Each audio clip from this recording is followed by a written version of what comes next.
सभी को नमस्कार। विद्या भारती उच्च शिक्षा संस्थान के माई एनईपी प्रकल्प हायर एजुकेशन वेबिनार के इस कार्यक्रम में आप सभी का स्वागत है। आज के वेबिनार का विषय है transformation from affiliated to autonomous colleges. कार्यक्रम की शुरुआत सबसे पहले हम सरस्वती वंदना करके करेंगे।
नमस्कार।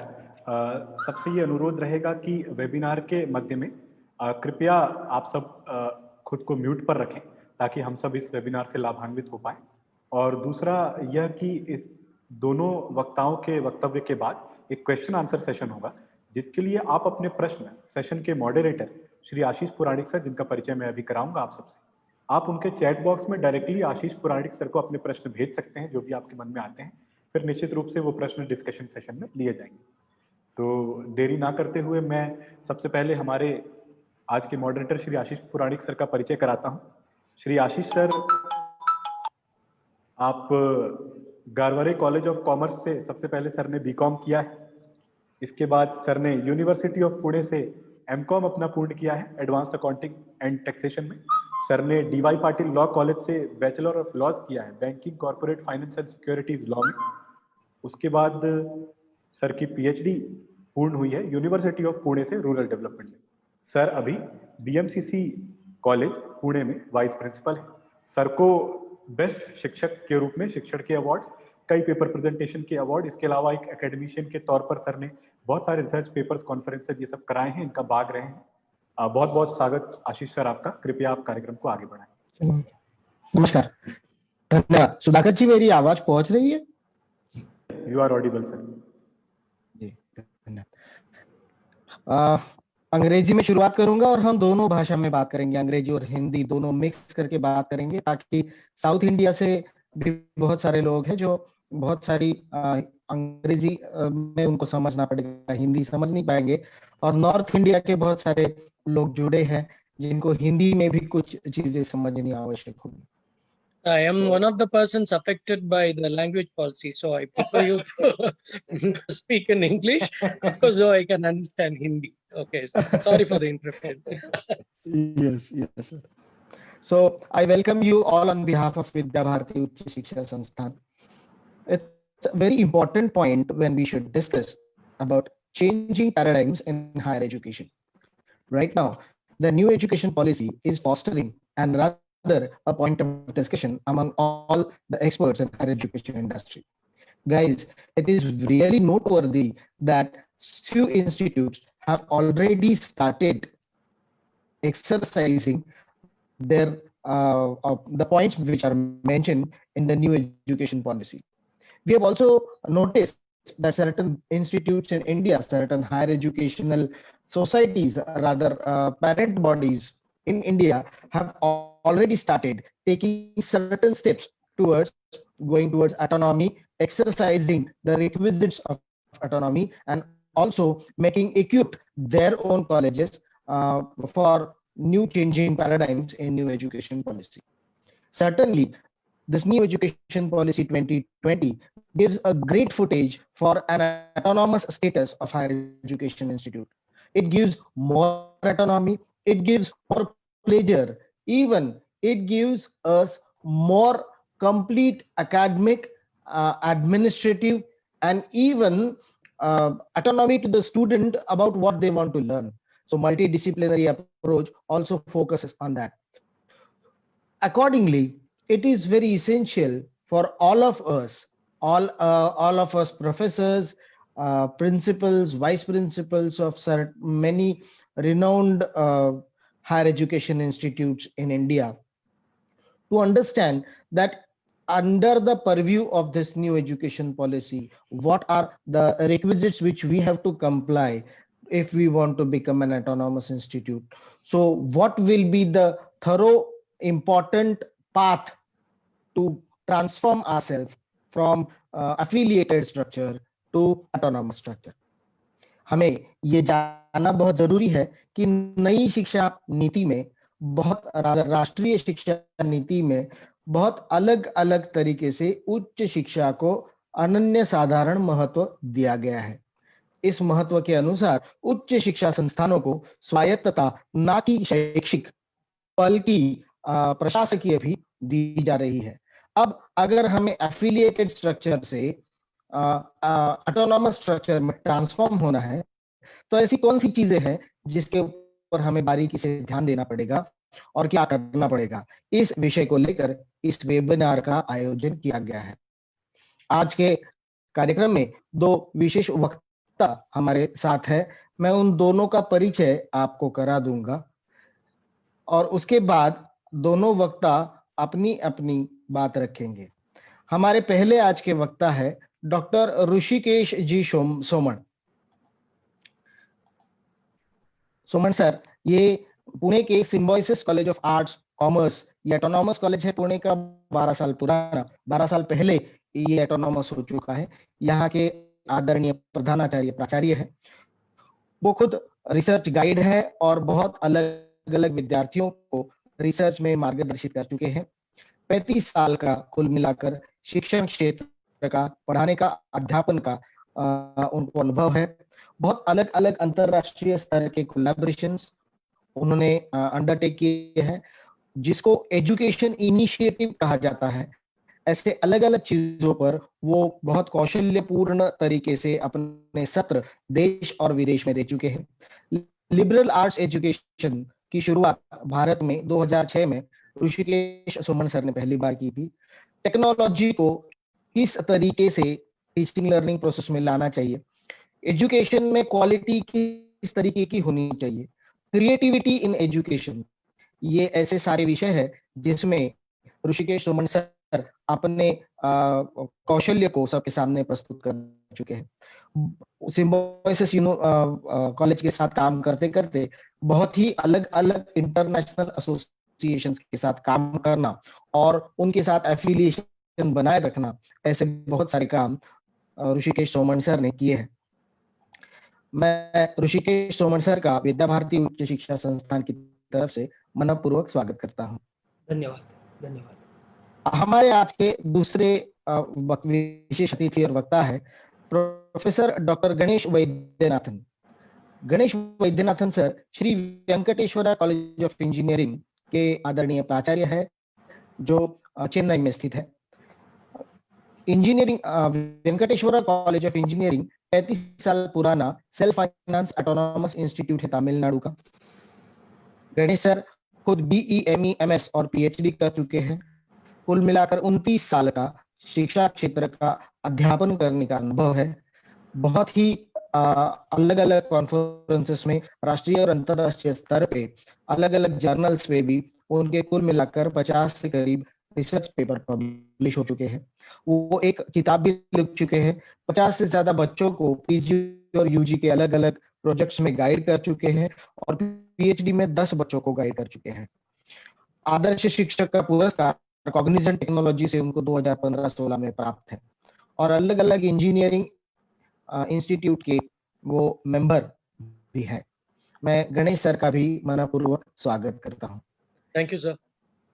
ज्यादा वक्त और समय को ना बिताते हुए मैं हमारे पहले वक्ता ऋषिकेश जी सोमन को विनती करूंगा कि वो अपना प्रेजेंटेशन शुरू करे। उससे पहले छोटी बात, जिन भी सहभागियों को अपने प्रश्न है वो मेरे वैयक्तिक चैट बॉक्स में अपने प्रश्न मुझे पेस्ट कर सकते हैं।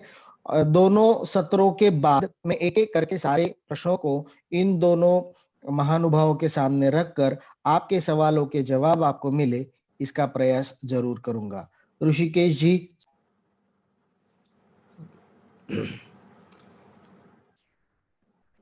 Thank you, Dr. Ashish, and I sincerely thank Vidya Bharati for inviting me for this webinar as a speaker. And I'm very pleased to talk to fellow colleagues and principals on the very very important issue or important topic of the present era, and that is national education policy. And especially, we are now going to talk today about how we will be transforming ourselves from affiliation to autonomy, and how it is going to happen, or why it should happen, and what are the opportunities when we become autonomous. So I would like to start my presentation. So I would like to share my presentation to begin with, and then we will start discussing this thing.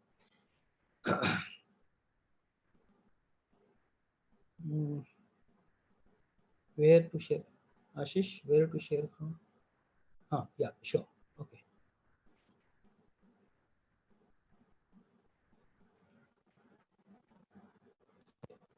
Can you see the presentation?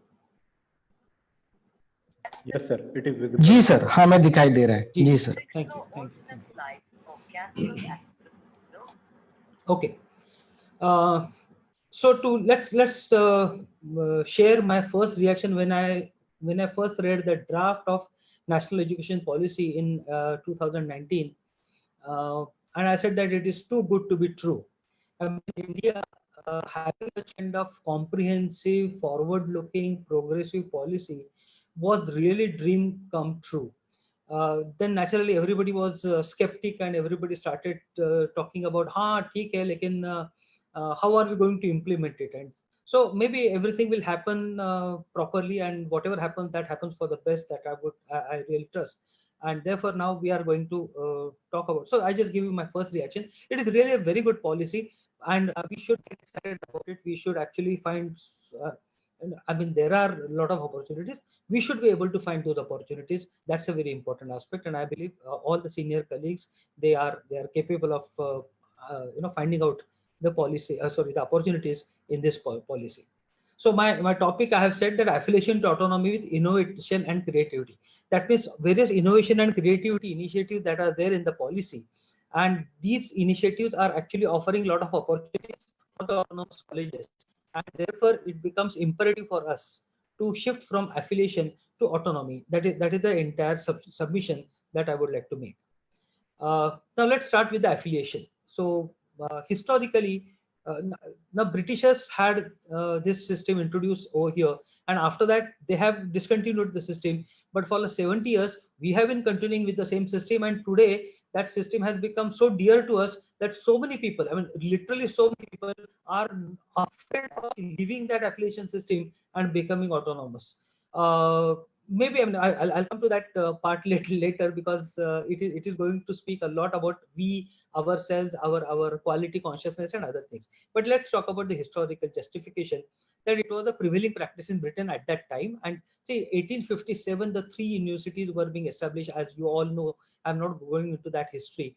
And at that time, maybe the prevailing practice was there, and therefore the Britishers said that whatever colleges were there, There were few colleges, like maybe COP in Pune was there, Deccan College in Pune was there.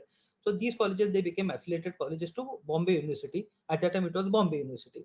And then Calcutta University was there, Chennai University was there. And then the another reason that is very important that one has to understand, that Britishers wanted to control the entire education system.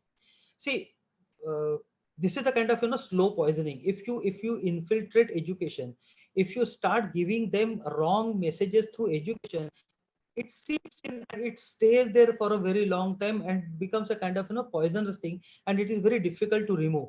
And that's what exactly they did. I mean, instead of using force, I believe Britishers used this kind of connivable practice of slow poisoning our society by controlling the entire education system. And unfortunately, even after 1947, we have not really done anything to do away with all those kind of negative aspects of the British education system. Now better late than never kind of thing. So let's start with this thing. So why they were doing that? See, the entire system at that time was designed in such a way that Swadesh, Swadharma and Swabhasha, you should not have any kind of pride for these things. You Indians, I'm just saying this way, should be just listening to we Britishers, and that was the kind of approach. And whatever is convenient for us, for the British Raj to run the British Raj, that is we are going to teach you. Swadesh, Swadharma, Swabhasha, that was always being discouraged. So that is a very important basic theme of the education at that time. And to control that theme, naturally the affiliation was important. Because then what happened, and that practice is still there even today. That is the centralized drafting of curriculum. Then program structure is decided by the university. No freedom to college to teach anything, because at that time the Britishers may be fearing that the college may teach something that is going to be against the government. And then the parent university controls everything, right from your appointments and academic thing, examination, everything is being controlled. That system is for last 70 years is still prevailing, and we people are so scared of getting out of that, because I think we have become lazy, I would say, or we are in our comfort zone, and we feel that चल रहा है ना, अच्छा चल रहा है ना, क्यों इसको disturb करे kind of thing. So I believe that we have to really change that. So what are the assumptions behind the application system also? I mean, barring the historical reasons, that it is said, I mean, this is a kind of superiority complex the universities have. Even today you will find this kind of superiority complex the university is having, and that is colleges do not have the required expertise, or the colleges do not have the required exposure. And a very important thing, distrust on college, the colleges may not be able to handle the academic sanctity. So there could be malpractices, there could be wrong thing at the college level, and for the university have the final control. That's why the affiliation system is there. Now, in spite of that, we know how many bad things are happening in academic world. That's a different story. But these are the kind of, I'm just giving you a little background, and then I'll come to. So these are all the negative aspects, and there are hardly any positive aspect about the affiliation, and that's why I'm not mentioning it. But affiliation, actually, I'm just coming to the next slide. Effects of affiliation. There is the unnatural uniformity. That means, two different types of colleges are being taught the same thing at the same level. The examinations is being conducted in the same way. So it's very unnatural uniformity that we have seen. Similarly, the meritocracy is compromised. Merit. If some college wants to do something good, then the college doesn't have permission to do that. You have to see. There is a very interesting anecdote which is very wrongly used in case of affiliation. See, it is normally said that when there is a naval fleet going on, who decides the speed of the naval fleet? There are ships are going on, and when they're traveling, the who decides the speed of the entire convoy or entire fleet? The slowest ship decides the speed of the convoy, because naturally, if the fastest ship decides the speed, naturally the slowest ship will be far behind. So in this case, it also happens the same way. The lowest possible intelligence of the student is deciding the entire quality or entire kind of difficulty level of the university, and therefore naturally the meritocracy gets compromised over here. Similarly, the innovation, creativity, some different things somebody wants to do, it is very difficult to implement, because you have got so much of bureaucratic restrictions under the under the affiliation system over here, that autonomy becomes inevitable. So the national education policy has come up with this aim and objective, that we will be building the vibrant communities of scholars and peers. And it is not very categorically, but I'm deriving, or I'm drawing this kind of conclusion that now it is a message for the colleges that you perform or perish. There is no other alternative. We have had 70 years of easygoing kind of thing. Now I believe if we want to become superpower, if we want to become Vishwaguru, if we want to become a very prominent country, I'm not saying dominant country, I'm saying prominent country in the world, then I think we have to spruce up our education system. We have to really pull up our socks and we have to perform there. And that's why education policy is not categorically saying or threatening or anything of that sort. In fact, it is very accommodating, and it is offering a lot of options. But I'm just drawing a kind of conclusion that it is in a way subtly telling you that now you have to perform. Now you cannot hide behind something. You cannot just say that somebody else has done it, it's not my fault. If you don't show, if you don't improve the quality, you will be having a problem, because now you have got a mobility of the students. Earlier what we used to have, we have the captive audience. Somebody takes admission in your college today, for next 2 years or 3 years depending on the program, that student is going to be there with you. Now it is not going to happen, because of the academic bank of credit. The students can go anywhere, so there is no captive audience per se. So if you don't perform, you will not get the students. If you don't get the students, automatically you have to fold up. So all these things are part and parcel of the policy. Let's see how it becomes very interesting for us to understand. So what is the basic philosophy of the policy is, higher education must form the basis for knowledge creation and innovation. Okay, the higher education especially, they are talking about that knowledge creation and innovation should be the main activity of higher education. Similarly, creativity is a part of national identity. Now this is very important thing. India as a creative country, that is what we want to project. So creativity has to be part of your national ethos. It has to be part of your national culture. So creativity is a part of national identity. How Indians will be recognized in the world? Indians will be recognized as, say, creative people, as innovative people, as out of box thinking people. That is what this policy is aiming, and nobody should have any kind of objection for such kind of aim, because that is what the world is asking for, and India is capable of delivering. So why not? And therefore, autonomy becomes a very important aspect. And this policy is promoting autonomy to a great extent. So, as I said, promotion of autonomy. This autonomy is academic as well as administrative. It is empowering the teachers, the institution, the principal, and the students also in a way. But it is going to be graded autonomy. So it is not the kind of unleashing you. It is going to give step by step things. So hand holding is there, mentoring is there, and they are not going to throw you in the ocean all of a sudden. They are going to give you the supporting devices. You will learn how to swim, and then slowly then you will be on your own. So all these aspects are part and parcel of the policy. And I'm just going back to school, because the innovation and creativity they have shown even at the school level. We used to have the 12 years of schooling till 11th and 12th. Now they have added 3 more years of preschooling, and that's why it is now 15 years of, see, anyway children are taking 15 years of school. Their mini kg, junior kg, senior kg, then first, second, whatever. So here they have got these categories. And the last number 4, that is 5 plus 3 plus 3 plus 4, that last 4 is 9, 10, 11, 12. Now actually speaking, that's a very, very good news for the colleges, especially in Maharashtra and some other states where the junior college is attached to senior college. See, junior college is 11th and 12th classes that are attached to the senior college as per the administrative structure of that particular state. Now they will have to move 11, 12 classes to the school, and therefore that 9, 10, 11, 12 will be one block in that school. And colleges will be totally free of the junior college, and they will be able to go higher, or fly higher. And second thing what they have done is, at the school level itself, that is in 9th, after 10th, what they are saying, that we will be breaking the walls of arts, science, commerce.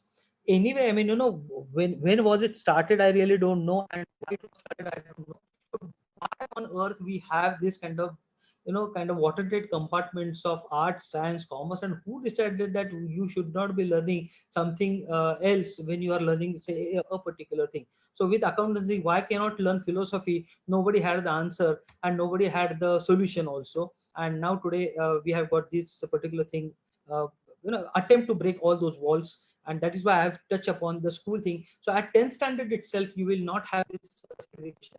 12th standard, there will be no segregation, and therefore when the students will come to you, the student will be coming as 12th standard student, and that's it. Okay. When we got autonomy, let just make small correction. We are 8 years old. We got the autonomy in 2012. That's why I think Dr. Ashish must have just got a little confused that we are not 12 years old, but we got the autonomy in 2012, and we are 8 years old in autonomy. So we were saying that why do we have to give admission to BA or BCom? We have to give we are arts and commerce college. We don't have the conventional science college. So we said, why should we give admission to BA or BCom? We should give admission to only FY. Okay. And then at SY level, when they are deciding the specialization, let them decide what they take, and depending upon the specialization, we will decide whether we should give them BCom degree or BA degree. So we were thinking of doing such kind of thing, autonomy. But we had our own different administrative issue as far as the number of divisions are actually there. So subject and student and all those kind of. I'm not going into that particularly, but I had that in my mind, and we were we are very serious about this breaking walls of art, science, and commerce. Then we are talking about this discontinuation affiliation. See, in next 15 years, this is a very clear-cut mention in the academic, in the policy, that by 2035, that means 15 years from now, affiliation will be totally closed down. There will be no affiliated colleges. All the the responsibility is given to the affiliated universities as well as good colleges to mentor the other colleges. So you have to become autonomous college in these 15 years. That's it. If you do not become autonomous college, or if you do not get the required accreditation during this 15 years is a very good time period. Nobody is hurrying you. If you want to really improve, then there is a lot of time for you to improve. That's what the policy is telling to all the colleges. And therefore, in 15 years, if you do not get the required accreditation, then you have got only two choices. That's why I said perform or perish. So after 15 years also, if you cannot achieve the required accreditation, then you have got two choices. Number one, you can become a constituent college of a university. But for that purpose, the university should accept it and your management should accept it, because in that case, it becomes the total part of the university. So the nitty-gritty, the guidance are not out. So I will not be able to comment anything further. But if you can't improve in 15 years to achieve that required grade, then I mean, who are you and what are you? That is the kind of question policy is asking to all the colleges. And therefore they're saying that either you have to become autonomous in 15 years with required accreditation, or you have to become constituent. If you can't do any of these things, then thank you very much. Nice knowing you. You'll have to shut the shop. This is a very clear message. And after discontinuation of affiliation, they say that we will be having three major types of institutions in the higher education sector. That is research universities, teaching universities, and degree awarding colleges. So that means if we have got roughly say 40,000 plus colleges are there in India at present, little more. I'm not specifically quoting the actual quantity. So out of those 40,000 colleges, they are thinking that we should have roughly 10 to 15,000 colleges which are degree awarding colleges, and rest of the colleges, either they should get merged or they become the cluster colleges of these colleges, or or they get out of the business, or whatever it is. But these are the three important categories that they are saying. And if you are a regular college of art, science, commerce, or art, commerce, or whatever it is, and if you become autonomous, eventually you will become a degree awarding college. So you will be offering your own degree. Now that is how I am saying that you have to perform, because ultimately the student will be taking admission to you. Today, what is happening? You are hiding. You means I'm not saying just you as such. I'm just using general you. So any affiliated college is hiding under the university. So whatever good happens, college takes the credit in the sense, yeah, because we are good college, students are taking admission. Something goes wrong, then university system is bad, or exam is conducted by university, or whatever it is. So you always have that kind of convenience aspect. But or sometimes the students take admission because they are going to get the degree of the parent university, and parent university has got the reputation. That's why they are taking admission in your college. Again, as I said earlier, unnatural uniformity that you have got. So what happens here, if you are on your own and you are the degree awarding college, I'm sorry, I'm not scaring you, I do not have any intention of scaring you, but this is such an encouraging policy and this is such a acceptable policy that every time I read this policy, I start getting some new ideas. I start really getting just like a small child goes in the toy store and that child doesn't know where to look and what to do. That exactly happens when you actually read the policy carefully, because there are so many opportunities around you. So here, when you are talking degree awarding colleges, if you do not offer quality, why would students come to you? If you do not get students, thank you very much, you are out of business as it is. So this is how performance is very important in this case, and one has to pay attention to these things. So I'll come to this research university, teaching university a little later, but I'm more concerned right now with the degree awarding colleges, because that's what we are going to become immediately as such. So from not tomorrow, but over a period of time, that means in say 15 years, all these colleges, those colleges will become degree awarding colleges. Now, not 41 colleges. All those colleges will be reduced. Now, how they will be reduced? Either they will be shut down, or they will be merged, or they'll become cluster college. Because the basic theme of the policy is you have to create a multi disciplinary large institution where minimum registration of students or minimum admission is roughly around 3000 plus minus. So anything lower than that either get or become part of the cluster or something like that, or they themselves can actually improve and they can have their registration to that extent. So degree awarding colleges is what I'll be paying more attention to in this entire discussion. Okay, now the opportunities that we are talking about is here. Sorry, open and open and distance learning. So once you get settled and once you become degree awarding college, you can start your own open distance learning and you can expand the reach of your education, because anyway the policy is aiming at 50% gross enrollment ratio by 2040.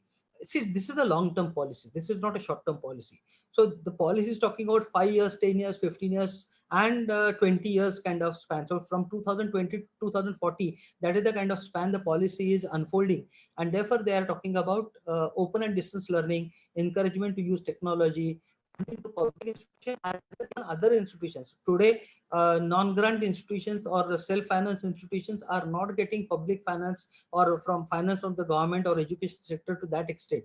But in this case, they are going to give you, of course, per cause or for a particular purpose. But they are saying that yes, we will be offering. No project or no good idea should actually fall flat because of lack of money. That is what the basic theme, that is what the basic idea in the policy they have created. And then you got, as I said, large enrollment of the students and large multidisciplinary institute you have to create. So these are the opportunities for a college. So college can offer open and distance learning. College can take the help of technology to expand its scope, and then they can get the funds as well as all these things. So there is the opportunity also, and there is the stability also. So one need not afraid of these things. Then we go to the next point, and here I'm talking about there is the opportunity to progress from the awarding college. You can become teaching intensive. So a general, kind of what we call in local language, mota moti. I'm giving you the projection as such that I think. I mean, I don't know. Because again, as I said, I'm waiting desperately for the guidelines to be published. But what we have understood through various discussions and informal discussions with the government officials of the education department and other things, that the state universities are likely to become teaching universities, and few very good institutions where the research is conducted to a great extent will become research intensive university. But there is a progression in the sense the degree awarding college can also eventually, maybe next 5 years, 10 years, 15 years, as the case may be, can become teaching university. The teaching university can become research university. The research university decide that nahi, research kafi ho gaya, let's come down to teaching. They can come down to teaching also. So there is no again kind of bar as far as the change of status is concerned. If you are proving yourself, you will be naturally getting the reward for that. And therefore today you may be affiliated college, tomorrow you will become autonomous college, day after tomorrow you will get the degree awarding status, and they are, after 4th day or 5th day, maybe you become the teaching intensive university. That is possible. It is all up to us how we are going to exploit this opportunity, how we are going to enjoy this opportunity, how we are going to make use of this opportunity. Then we are talking about the innovation and creation, this thing. So here there is very important step they have said: clubbing of professional vocational education with the convention. Now, to be very frank with you, since I was in college 40 years ago, I haven't understood this distinction between professional vocational education, because education is education.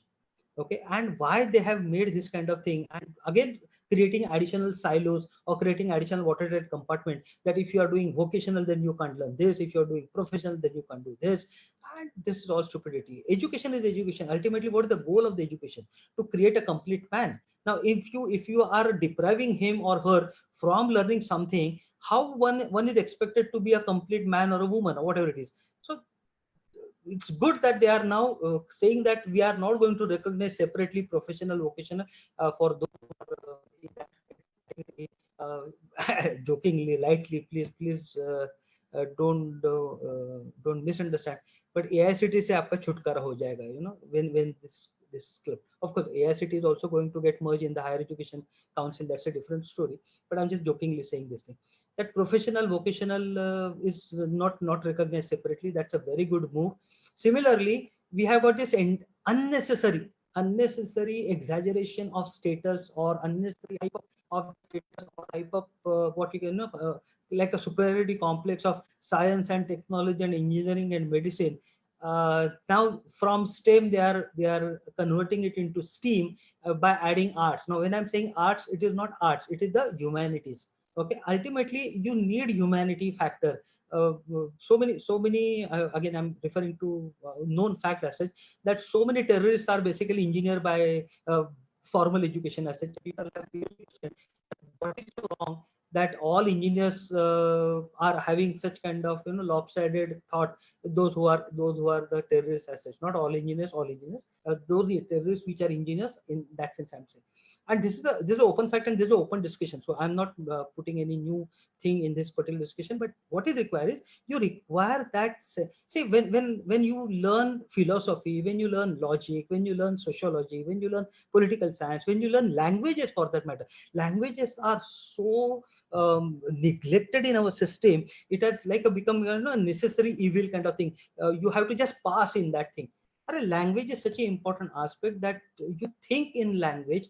It is a vehicle of your thoughts. If you don't have good vocabulary, if you don't have good command over language, how will you be able to have a profound thoughts, and how will you be able to express those thoughts? So STEM to STEAM is very important aspect, and I think this is a great achievement of this particular policy. And then even B.Ed, they have given a very comprehensive thought, and all colleges can start their own B.Ed in a particular stream, or a combination of stream. That is another thing. Even they are making comment on agricultural, but that is not my era, or that is not my area right now. Dr. Ganesh will be talking on that, so I'm not going to touch upon that to great extent. Now they are talking about, this is what I was referring to, multiple entry and exit option. That means the student can come to you today, go to some other college next year, go to third college in his third year, and for getting graduation from the fourth. So multiple entry exit options are available to the students, and therefore you have to keep performing, you have to keep offering. So every year is a kind of complete by itself. You cannot say that I will not be able to give you a, so if first year give certificate, second year give diploma, third year give degree if the student wants to get out of the system. Otherwise the fourth year is also there. So the undergraduate program is basically 4-year degree program, of which there's the optional exit of getting degree after 3 years. If somebody wants to get into the job or employment or whatever it is, then after 3 years that person can get out. If somebody wants to study further, then there is the choice of 4th year also, and you can continue. So there is a 4-year degree program, there is a 3-year degree program, there is the 1-year or 2-year PG degree program. It's fantastic, I'm telling you. Such a flexibility we have not even dreamed when we were in college, or when we started our career way back in 80s and 90s. So 4-year degree program will have direct entry to PhD, or you can have an integrated program as UG and PhD also. So once you become autonomous, you have got sky is the limit. That's what I'm saying, and you have to just make use of that. Promoting innovation, and see, everybody has got this basic fear, I would say, that what will happen to my grant. So that is also very clearly stated in the policy, that the financial help or the public funding will keep continued. So there is no issue about your salary, about your pension, about all those kind of things. Just become autonomous. That's what they are saying. So here we are talking about, you have to be multidisciplinary. That means you can't just afford to be only commerce college or only arts college or only science college, but you have to have multidisciplinary. So you can have science, arts, commerce, you can have architecture, you can have something else, you can have hotel management, whatever it is. It can be multidisciplinary. In the on the campus, we have got different programs going on, and in those programs you should have the interdisciplinary approach. That means each topic you are studying from different angle. So I'm suppose I'm studying say cookery, or I'm studying, say, cuisine, or something like that. I'm talking about the, say, French cuisine I'm talking about.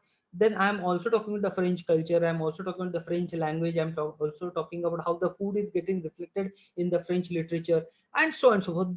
So this is how I'm talking about the interdisciplinary approach. That what are the legal provisions for the French cuisine? What are the kind of political aspects or political angle of French cuisine? I'm just giving you some examples, some random example that came to my mind. Nothing particular. So that is the interdisciplinary approach, and then you have got a cross-disciplinary approach where you are mixing or clubbing two different disciplines to create a third discipline as such. So that is a very interesting aspect, and that freedom you will certainly have. And especially those colleges which are typical arts, science, commerce college, so technically what we call as a complete college, those colleges can certainly take advantage of this particular situation, and they can really grow well. If you have got in your same management, you have got different colleges. This is arts college, science college, commerce college. You make a cluster of that, and you have all these approaches implemented there. Because since it is under the same management, it is very easy to club this thing. So you can have your independent existence, at the same time you become a kind of one additional cohesive entity. So when they talk about the multidisciplinary, to what extent that multidisciplinary or multidisciplinarity is there? So they said that universities and colleges are mandatory to be multidisciplinary. So I'm only MBA college, I'm only engineering college, I'm only Sanskrit University. Not done. You will have to become multidisciplinary, and you have to add additional thing, or you become part of the cluster where other people are offering something, and there is to be a cohesive exchange. So all students will be registered under that cluster, and they will be learning different things through all those the cluster partners as such. Okay, so the entire environment should be of a multidisciplinary thing. So your research should be multidisciplinary. All these aspects are part and parcel of a new way of delivering education to the students. And then we are talking about these are the main point that the policy is really sincerely thrusting upon, and that is critical thinking, autonomy, I have already spoken, good governance, empowerment of students and teachers. This is very important. Teachers are being empowered, and the policy is encouraging empowerment of teachers. So the teacher should get the autonomy, the teacher should get the freedom, what they want to teach, how they want to teach, how they want to evaluate, and so on and so forth. And then the natural new technology is encouraged over here. Now we come to the very important aspect of policy, and here I'm it has really struck chord with me, because here they are talking about promoting ancient Indian knowledge. 14 Vidya and 64 Kalas that we have, and somehow we have forgotten, or we have neglected, or we have got kind of diffidence to acknowledge that rich heritage, whatever it may be. I'm not going into the political analysis of all these things, but what I'm trying to say is promoting ancient Indian knowledge is a beautiful step. The policy, bold step, the policy is categorically suggesting for all the autonomous colleges. Now, especially they are talking about the 64 Kalas, where you have got a profession, you have got a vocation, you have got art, you have got a liberal art, you have all these kind of things. Those who are interested and can certainly go to the 64 Kalas, and they will understand. Those who know, they will agree to what I am saying. And this is the practice they have suggested, which is again a very good practice, and I really love it. And that is artists in residence. That means you invite artists to your campus and you make the students and artists mingle and let the students learn informally from these artists about the rich treasure. There are so many folk artists, there are so many local artists, there are so many artists which are, they could be painters, they could be sculptors, they could be dancers, they could be lyricists, they could be musicians, they could be dancers, whatever it is. All these people, they will be coming to your college as a part of, see again, please don't think in a traditional workload pattern. This will also be counted as a workload because you are autonomous, you can decide the workload. There is nobody who is going to question you that how come you have not done this thing or how come this thing. So these students who are mingling with artists, and there's a teacher who is spending time with the artists and with the students and trying to communicate all these things, will also be part and parcel of the workload. Get out of that traditional system. This is how we have become slave of this system, I believe. So this is again a marvelous creative step the policy has taken. And then I'm coming to the end of my speech. These are the very important initiatives. See, on one hand, the policy is saying that we will be having roughly 10 or 15,000 colleges and other thing. At the same time, they are also trying to introduce MERUs, that is multidisciplinary education and research universities, at different parts of the country, where you will not have quality offering educational institutions prevailing in a particular district. So almost per district, at least one MERU they will be having. That's what they are aiming. Now, very important question: those who are good teachers, those who are very passionate teachers, for them it's a great job opportunity. Okay, because these MERUs will be established naturally. They will be requiring trained staff, they will be requiring trained leaders, they will be requiring all these teachers who are passionate about teaching. If you are good at teaching, if you are good at research, if you are good at your subject, and very important thing is if you are good at beyond your domain, MERUs can offer you excellent job opportunity at individual level. I'm talking about not institution level, but you can have the collaborative activity with the MERUs. And National Research Foundation is again a very important step. Funding, coordination of research and everything that will happen. Again, interested people can read in detail. In 20-25 minutes is very difficult to elaborate all these aspects as such. So autonomous college can take help of the research foundation. Autonomous college can take help of the National Education Technology Forum, because what are the technology that you will be using, that technology can be actually produced or can be provided from this particular forum. And that is again a very innovative aspect of this policy. And then I come to the last part, and that is the regulatory system. So the UGC, AICT, and all these things will go away. Other important councils will be in the form of standard setting councils, and they will not be actively interfering in the day-to-day affairs of the college or the institution. And this Higher Education Commission of India will have 4 arms. One is regulatory council, another one is accreditation council, third one is the funding council, and fourth one is a general standard setting council. That means the learning outcomes and the credits and all those kind of things that will be managed by that. Again, as I said, I'm just giving you in a nutshell whatever is expected of these councils. When the guidelines will come, we will have a really very clear picture. We were expecting the guidelines as per the earlier kind of informal information by October, but I hope by at least January we should get the guidelines, so that from June 21 we can start at least few initiatives under policy. And so this was, I started with the basic philosophy of the policy. Now I'm talking about the basic expectations of the policy. The policy is expecting very simple thing. The HEIs, that is higher education institutions in India, will be independent, self-governing institutions pursuing innovation and excellence. Okay. Jada koi mang nahi hai. This is the minimum expectation, that you should be self-governing and you should be promoting innovation, and excellence is no compromise kind. Excellence is required, right?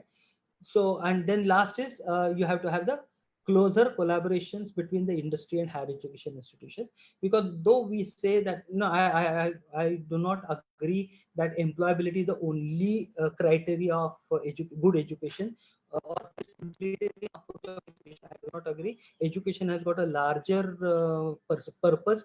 of course, employability or this utilitarian approach is a part of that education. You can't certainly deny that, but you cannot focus everything and anything that you are doing in the college or in the institution only from the employability point of view. And so in the first part, the expectation is about making a kind of complete man, and in the second part we are also talking about the employability. So these two basic expectations are covering the entire purpose of the education. That what I perceive. So this is the in nutshell, I would say, the policy and the affiliation and autonomy and impact of autonomy and what you can do, all these things that I've tried to sum up in the given short period. I hope it is as per your expectations, and thank you very much for that.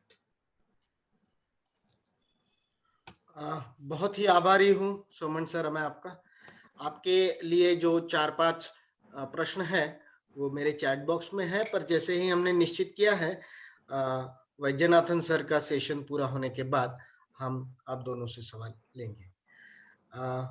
मैं Vaidyanathan sir को विनती करूंगा कि आप अपना सत्र शुरू करें।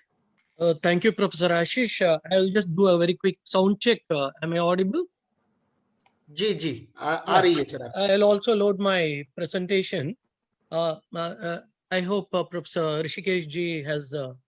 Yeah, I've stopped sharing. Yeah. And while I'm still loading my presentation, I would like to thank Vidya Bharati Shiksha Sansthan for giving me this wonderful opportunity, to take part in this what do you call a webinar and share my thoughts with so many intellectuals here. Am I audible? Yes, very much. Yeah, I think there is a power cut. I hope it will just get me back my network connection.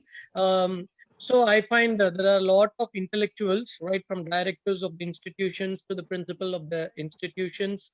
And thanks to VBUSS for giving me this wonderful opportunity. I have organized my lecture in 3 different portions. The first one is, what is the higher education scenario? I would like to put forth a disclaimer that I come from an engineering college, which is a technical institution. And so I should frankly admit that my knowledge on arts and, other aspects is quite limited, right? However, I have been trying to follow closely on NAP 2020. So, but my focus will be more oriented towards the higher technical education, right? So the second aspect of my talk would be I'm proposing a structure for autonomy, because the topic is all about transition from affiliation to the autonomy that is looked at upon, and that is also the topic of this webinar. So I would like to focus more on that aspect. The third one is I have proposed a SWOC with respect to the autonomy. Autonomy has got its own strengths. Autonomy, the autonomous institutions have certain weakness. It is not that autonomy is weak. The autonomous institutions have some weakness. Then autonomy is going to bring us a lot of opportunities, as Hrishikesh ji has pointed out rightly, very rightly. And finally, the challenges that we might face. Okay, so this is all about my presentation. Just let me know if I'm going to get disconnected sometime or something like that. Okay, I hope I'm still audible and connected. Hello. Yes, sir. Ji sir, Yes, आपकी sir, you will आवाज आ audible. रही Okay, है। I'm very sorry because there's a power cut here. That's why I'm just verifying. I'm sorry for that. Right. So in my first slide, I'm saying that, this higher education, which we are talking about, is going to transform a common person with a common knowledge. That is because, something, NEP aims at 100% DER at the school level, which means they are not going to leave even a single student go without attending the school. That's something which is great, which has to be really looked upon. See, I look at it with awe, because India is not a small country like Israel or somewhere where it's easy to impart, bring everyone under this umbrella of education. Kudos to this government, that it's amazing that they say that It's going to be 100% gross enrollment ratio at the school level. Whereas, as Hrishikesh ji said, at the higher education level, we are aiming at achieving 50% GER by the year 2035. And this higher education is expected to transform a person with a common knowledge, because at the school level, everyone is going to get the same knowledge, whereas this higher education is going to make them specialists in a particular field or a set of fields. Now, this NEP is also looking at multidisciplinary, knowledge. So this is expected to give them a sustainable livelihood, right, for their lifetime, whole lifetime. It is not like, creating one app and putting it for sale, and then after the technology gets outdated, they look at, they go jobless. This knowledge has to be sustained for a lifetime. And not only that, through this specialized knowledge, they are supposed to contribute to our country's economy, right? That is the whole purpose of that, which is very well conveyed in our NEP 2020. Now, if you look at the present status of the higher education in our country, see, NEP first of all talks about higher education providing a specialized knowledge in art, science, humanities, professional, technical, and vocational. And we are not excluding anything, or we are not, looking at separating them out. It's like basically integrating everything. Really, the under the chairmanship of Dr. Kasturi Rangan, the team has to be really appreciated. Though we also owe thanks to the past commissions like Radhakrishnan Commission or the Kothari Commission. Amazing. See, we hope that this particular proposal is the need of the hour, where specialized knowledge without boundaries. Like, see, now we have put some hardcore boundaries on that, the domain in which the students will be gaining knowledge. We have to actually, destroy these boundaries and make it interdisciplinary and open, so that the mind will also become broad-minded, right? To accept things, in a more broad-minded fashion. So, in addition to specialized knowledge that we look at, higher education is supposed to make them creative, innovative, productive, and progressive, right? This is all known. I think the experts will agree to it. But as the principal of an engineering institution, you know, I always get only 50% satisfaction. Do you know why? Because I find that engineers, I think Hrishikesh ji has rightly pointed out, most of the terrorists are, technical people. Yes, they have to be necessarily technical so that they can, plan and execute things with some kind of, technological backup, without which they will be busted. We agree that this technology, too much of technology and too much of orientation towards the machines, it actually, ignores that humane aspect of the man. See, I feel that why I put only half of the person's figure here is because, as a principal, I am certainly looking for the other half, which is nothing but the character, the values, the attitude, the patriotism, the social consciousness. Frankly speaking, how many of us will admit that our children know how to say a namaste to an elder in the house, or whenever someone visits the house? Are our children well educated to receive them, tell them to take a seat, and go and offer them a glass of water? Are we really teaching them all these things? But we are ensuring that they get a very good education in a good school and become engineers or doctors or professionals. That too, we don't want them to get into arts and science. We feel they are inferior. But now we are getting a whiplash. Now you see in Tamil Nadu, commerce is the most widely opted profession. In fact, students with 100% score in +2, that is in their higher secondary, only get a seat. Okay, whereas engineering is being ignored. Why it has gone to this particular status is that because of, we have started, supplying more than what is really needed for the country. The supply is much, much, much more than the demand. And we have, squarely been ignoring the other disciplines without, any kind of basis or rationale. So I feel the other half, what you see, I am quite sure that all the intellectuals here will agree that the knowledge of these things. How many of our children know how to be happy in life, right? How many of them know how to feel contented in life? Have we not seen in the news that two IAS officers, the toppers, have divorced each other? very recently. I hope most of you would have seen this as a very hot news. But I was wondering, then where is their education gone? With due respect to all the IAS and the government officers, I'm not trying to degrade them, but see, they have got the very high level of education and knowledge, but unfortunately, when it comes to their life skills and social skills, they fail miserably, right? So this is something which I feel is certainly the need, or something that is lacking in our higher education, which has to be certainly inculcated.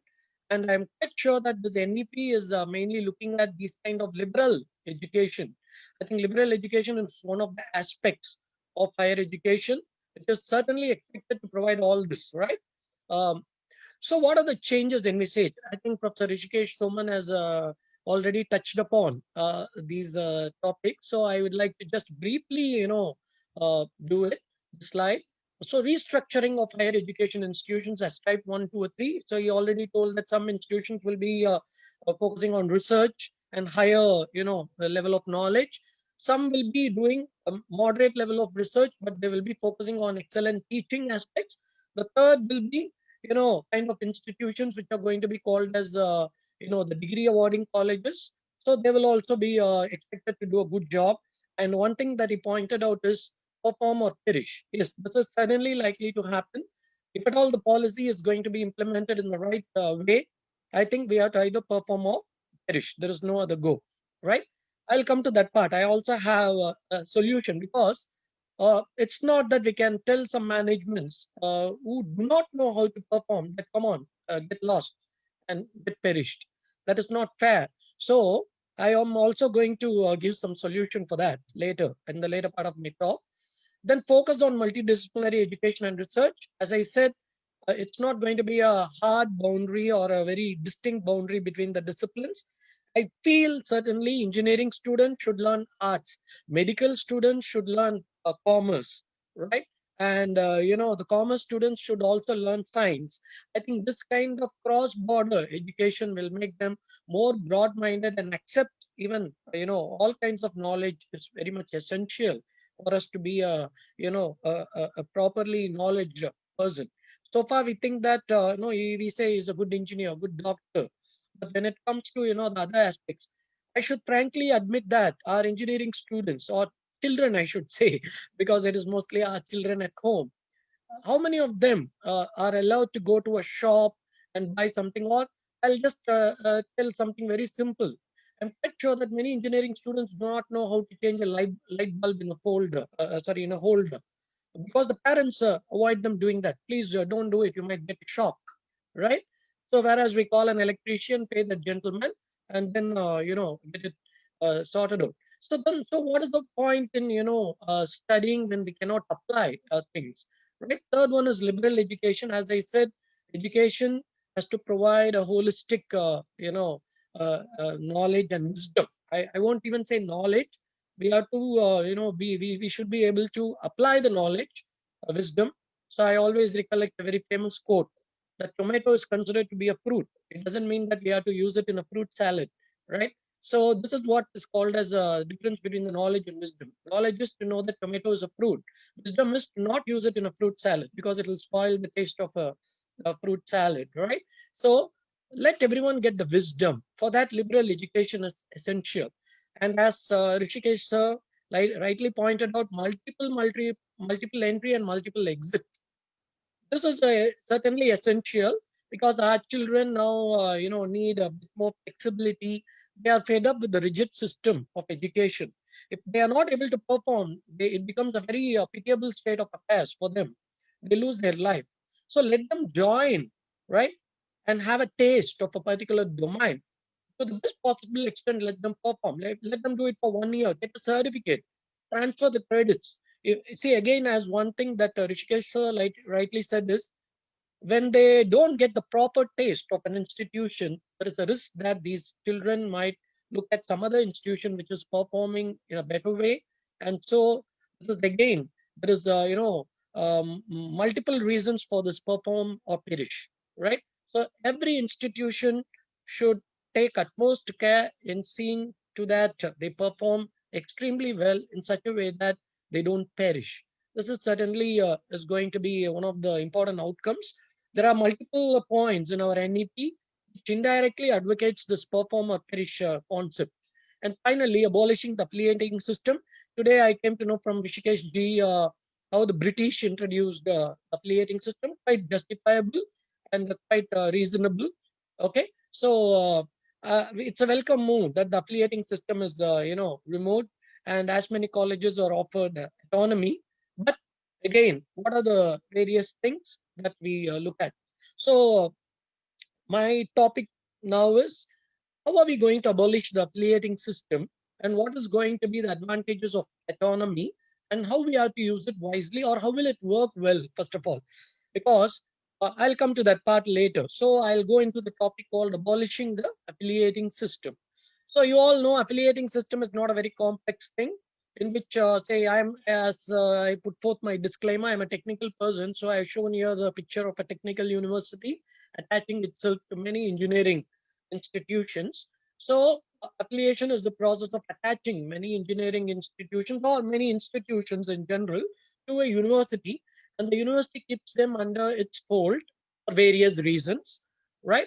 But this NEP says that it has got a lot of drawbacks.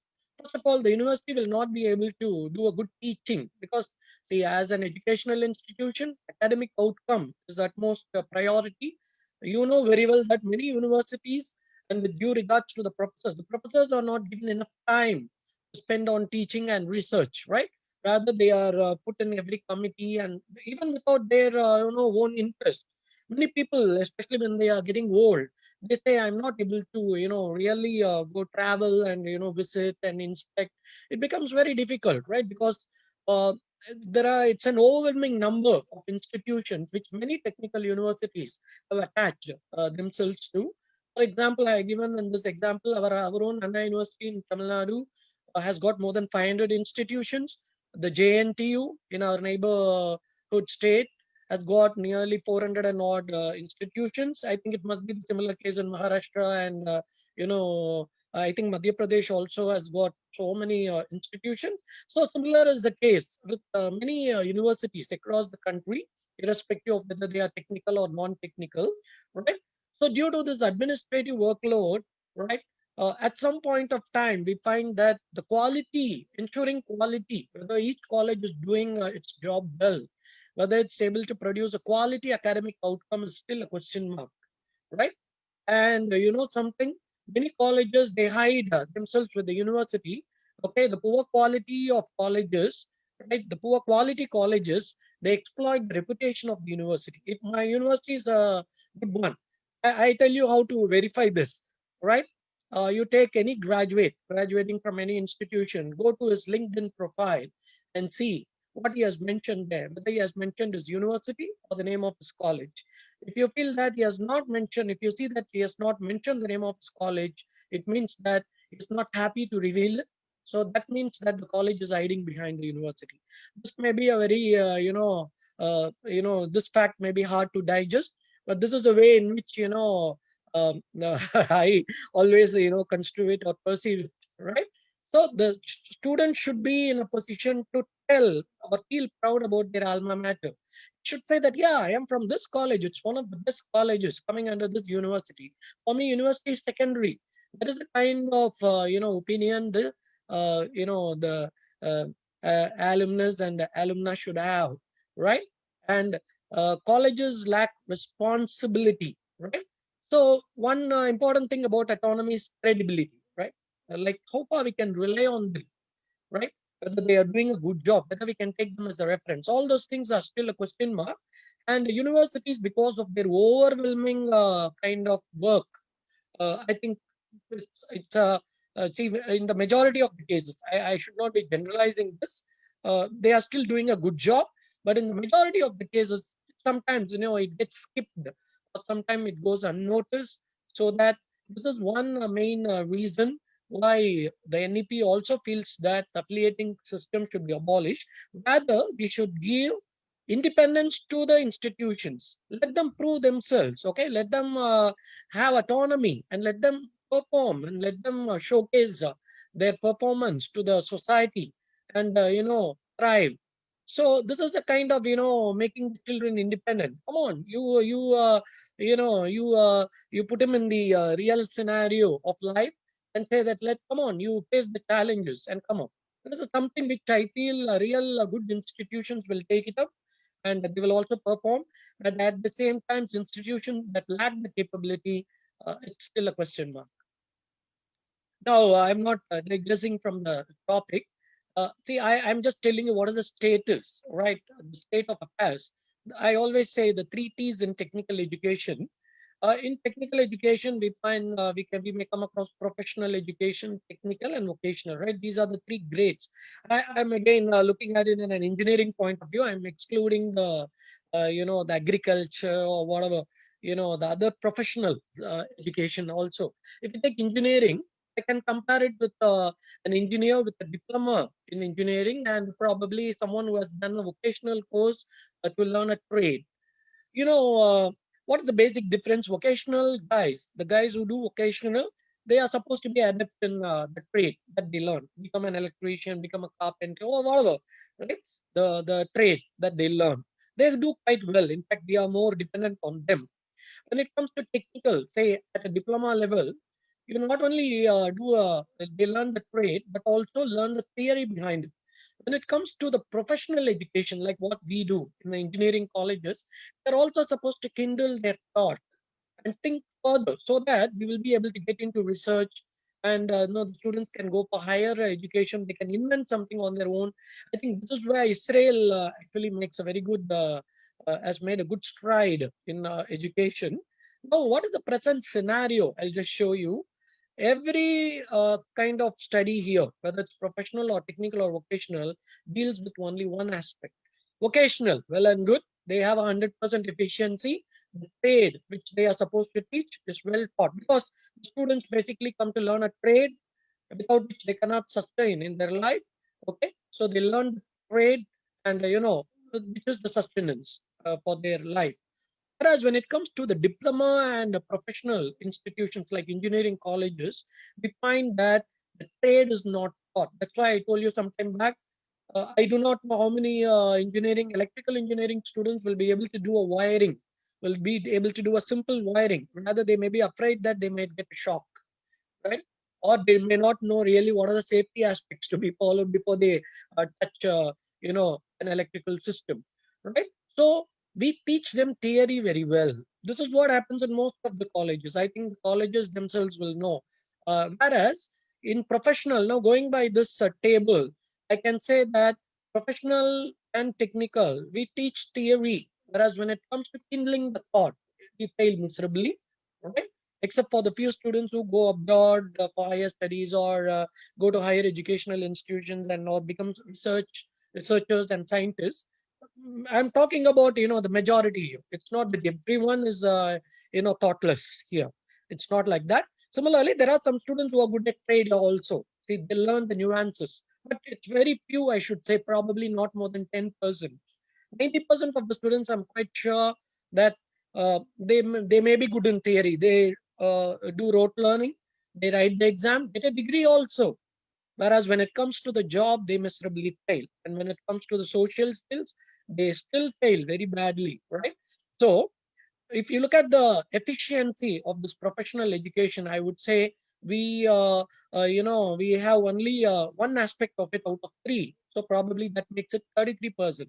When it comes to a diploma level, probably I would say the efficiency is 50% because we are able to cover one aspect out of two. Vocational, I should frankly say that, because at the lower level, it is also easy for the tutors to train the trade. I can quote the example of NTTF in Karnataka, which is mainly looking at an occasional training. You should really go and see how well they do it, right? So that is one case study because I was also asked to cover some case studies. I do not know if I can name some of the institutions, but still, good institutions. It's always good to tell their name so that they will also the society will know what they do, right? So this is a kind of scenario that again, please don't let the engineering colleges do not mistake me that I am trying to generalize it. For example, take our own institution. We are trying to do our level best.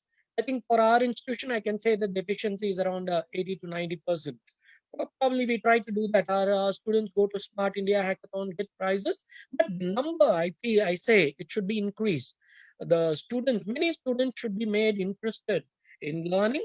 See, that is where I say liberal education. See, because if they're always going to talk about artificial intelligence and robotics, then there is a question of students knowing about human intelligence. Even government advocates that artificial intelligence, AICT says artificial intelligence and data analytics and robotics are the trust areas. So these are the areas in which we want to focus, and we will allow you to start new programs. Good, but are there any programs on advocated to improve the social skills? Because students may finally cannot expect to marry a robo and start living with a robo, right? We have to lead a life with another human being. We have to mingle with the society. That's where our education should go. I think we are slowly towards that. The NDP provides ample opportunity for that, right? Okay. Now, in my viewpoint, so what is supposed to happen? Earlier, I showed you that one university is tied up to many institutions. Now, with the application of this abolition of autonomy, right? What is expected to happen? So, this university, which was henceforth tying up all the institution, will now become a type 1. It's expected to become a type 1 multidisciplinary university, right? And maybe all the other institutions, say the so-called good institutions, like say I can even claim our institution as a good one, right? And we are likely to become, say, a type 2 multidisciplinary university, where we can start introducing multiple disciplines, and we can do good amount of research. We also do excellent amount of teaching, and so probably we can come as type 2. Why you may ask, why your institution you are not putting as type 1? When I say type 1, I'm looking at institutions like IITs and IISCs, which are a class apart, though I have one ill feeling about them. They should actually curtail this brain drain, because we know IITs produce the best technical knowledge in the country, IITs and IISCs. But you also know that the number of students who go abroad to do their PhD or go there and serve, their job is also the highest there, right? Very recently, I heard that a student who got the top score in JEE and also got an offer from MIT wanted to, do at MIT, right? Anyway, that's a different story. He even wanted to surpass that IIT level and go to the foreign country for his studies. It depends on the affordability and the mental mindset. But I feel that the policy makers should curtail this brain drain. I think in many countries, even in China, right, the knowledge that is gained from a particular country should be used to apply for the development of that own country. I'm not saying that we should put a very, disciplinary rule and put an authoritative rule. They can certainly go to foreign countries, serve, earn money and all. But that is the development. We say, if you look at now the foreign countries, now when we are comparing the higher education scenario and we are comparing the research performance of the foreign countries, we say it is much, much better compared to India. But look at all the researchers, look at all the CEOs of the foreign companies, most of them are Indians. Most of the multinational companies thrive because of Indians. So why not that knowledge be applied to our country? Can't they then sustain our no? Can't they contribute to our economy? So this is something which I feel the policymakers, especially at the top level, should look at. I do not know. I'm just a principal. I don't think I have enough powers to talk on this. Now, some other colleges, okay, not so good performing colleges, should also improve their standards to become a type 3 autonomous degree awarding college. This was also aptly pointed out by Hrishikesh Soman sir. And finally, he also said, remember, some colleges which might have some good facilities, but probably not in a position to sustain themselves, the university can acquire or merge them into constituent colleges. And finally, some colleges can, get converted into a resort or some kind of. It's already happening. If you go through many parts of Tamil Nadu, you will find suddenly, in the middle of nowhere, there will be a very big building which is converted into a resort or a hotel or some kind of, some new business. If you look at it, it is quite old structure. And if you inquire into what it was before, you will be mostly getting an answer that it was an engineering institution or something like that. So there is also a scope that some colleges which do not have facilities and which the university does not want to acquire and make it a constituent college, they have to be necessarily closed. This is the case of what Sir pointed out to, getting perished if they are not able to perform. Otherwise, you see now the university and all the institutions are now detached, right? They are given due liberty to perform. So now it is in whose hands? Now everyone is given autonomy, right? So, but how to sustain, right? Whether everyone is going to be successful with autonomy, how are we going to earn? Because see, ultimately, running a college, though we say it's a service, right? But the institutions, the management have to pay the teachers. They have to, improve the infrastructure. So all those things are there. So I am now proposing a structure to sustain this autonomy.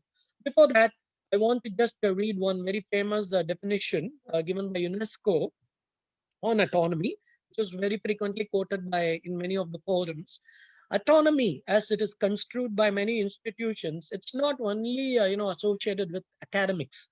Many colleges, autonomous colleges, we ask them what you are done with autonomy. They say we have revamped our curriculum, right? You see, this is the curriculum before, this is the curriculum after. Okay, what are the other things you have done? They won't be in a position to tell, right? Whereas, as per the definition of United Nations, autonomy is self-governance and improving the standards in various aspects of, the institutions such as academic work, even the management, right, and related activities, right? So, a degree of self-governance necessary for efficient decision making by institutes. See, you are given autonomy, right, to do a very efficient decision making in such a way that you improve standards not only in academics and in all aspects of the institution, right? We will come to what are the aspects, right? So, in my viewpoint, the aspects of autonomy in HEIs, right? I would say four things here. One is academic, okay, which is no doubt is very important. Whereas this is called as academic autonomy, it's one aspect. The organizational autonomy, which I have shown as management here. The financial autonomy, which is the ability to sustain in terms of funds and other things. Finally, the autonomy with respect to recruitment and the human resources, which you call as autonomy with reference to the people, right? So I would probably say that these are the four aspects which we have to concentrate, and we have to do something with the structure in such a way that we will be able to sustain it and also grow and also become very successful in wake of NAP. You can see that all these aspects are intertwined; they are interconnected. Right? I'll go to them one by one. If you first take the management, what is the first thing that we should do? The management should set a standard, right? What is a standard? As an educational institution, we are mainly looking at the academic output. So let the management, whatever the management it is, it's XYZ, let them set a standard that this is what I wish to be, right? So with respect to academic, right? Then the second aspect is they should initially allocate some seed fund. Remember, I can't be setting a very high standard and I cannot be ignoring my fund. Let this standard be proportionate to the funding, right? That is this is my viewpoint. Probably when we have the question and answer session, we can have a more elaborate discussion on the pros and cons of this strategy. With this finance, assuming that the finance is sufficient, I should be able to give an academic support and also monetize the human resources in a sufficient way. And the management should also have some motivational policies in force, which will motivate the human resources. Remember, with all this going to going to the human resources is the one which is expected to deliver the academic output of the institution. And please note that now the flow chart is complete. Okay, I can see that. I can point you something. From the management side, three aspects are required. One is setting standard, allocating funds, and motivate the people. From the financial autonomy aspect, we need to support in a modest way, academic support units, they call it, right? And also we need to ensure that our people are paid and satisfied in terms of monetary benefits, because that is the most biggest failure in many institutions. One of the reasons, it's a fact which cannot be digested very easily, especially our managements may not accept it. Okay, good institutions and good management will certainly accept that. You only get people, the quality of the people depends on the volume of the pay, right? Or in other words, good people will come to you only if you pay well, right? I mean, so that's the thing. Let us not get into some quotes and all. I wanted, tell some funny quotes, but that may not be very apt here in the presence of so many intellectuals present here. With good human resources, you see that they can deliver. And what they are supposed to deliver? They are supposed to deliver the standards that have been set by the management. You see, ultimately, the standard is the one that has to be achieved at any cost. So remember, by setting the standard and by providing all the other inputs, right, your academic output is eventually supposed to become a gold standard. That should be the objective of autonomy. It is not that we should do all this in one single day or probably 1 year, 2 years. As our Soman sir said, you see that the target time by which you have to show your performance, right? Though we are going to be inspected on a periodic basis, there will be some regulations also, even after NEP 2020, there will be some regulatory authorities who will come, but they only look at incremental, improvement, right? Nothing can be turned overnight, right? Remember, by improving standards gradually, the academic output is going to become a gold standard. When your academic standard is gold, right? Obviously, more students are going to prefer to join your institution and also will stick on to you. As Mr. Soman rightly pointed out, if you are not going to perform well, the student might join you in the first year, subsequently leave you in the second year or third year and go to wherever, whichever place is more attractive, right? So the financial position will improve. If the financial position is improved, you see further it's going to support the academic system, and also it will monetize our human resources well. So the people will be in the pink of the spirits, right? So it's quite obvious. And you see that once this happens, this is a kind of a triangular cycle. Academic standard gets strengthened, financial position improves, human resources is happy. Again, human resources happy means academic standard is further improved. See, remember when I say academic standard is improved, we can even put some stringent norms like selecting only the best of the students who will further, motivate the faculty to perform additionally, right? So in many cases, why we compromise on poor quality teachers? Because our students are not of good quality. Because good quality students don't expect much from the teachers. If the students are of good quality, then no one will come to teach them, because the classroom is going to be a hell for them, right? So if the good quality students come to your institution, naturally you have to have very good quality teachers. If good quality teachers are there, right, then you can probably raise your standard. See, again, I don't mind quoting some institution like BITS Pilani, which have come up from a very lower level, and which has now probably achieved a very good respect. In fact, so many students from Tamil Nadu go all the way to Rajasthan now to join BITS Pilani, and even go to their overseas campuses and Goa campuses, Hyderabad campuses, right? So it all started with Pilani, right? Now they have grown, they have established their standard. Now they are attracting people.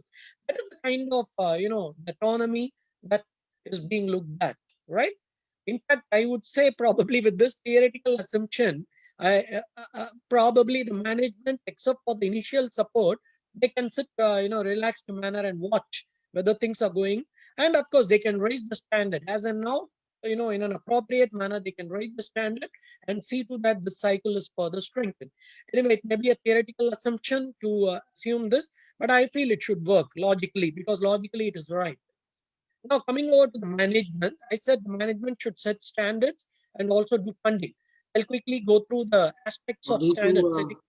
Sorry Am to I interrupt you, am I sir. exceeding my time limit, please? We are running short of time because there are question and answers which Yeah, are... I'll just I may be given just 5 minutes quickly. Yes, sure. Can I take 5 minutes? Yeah.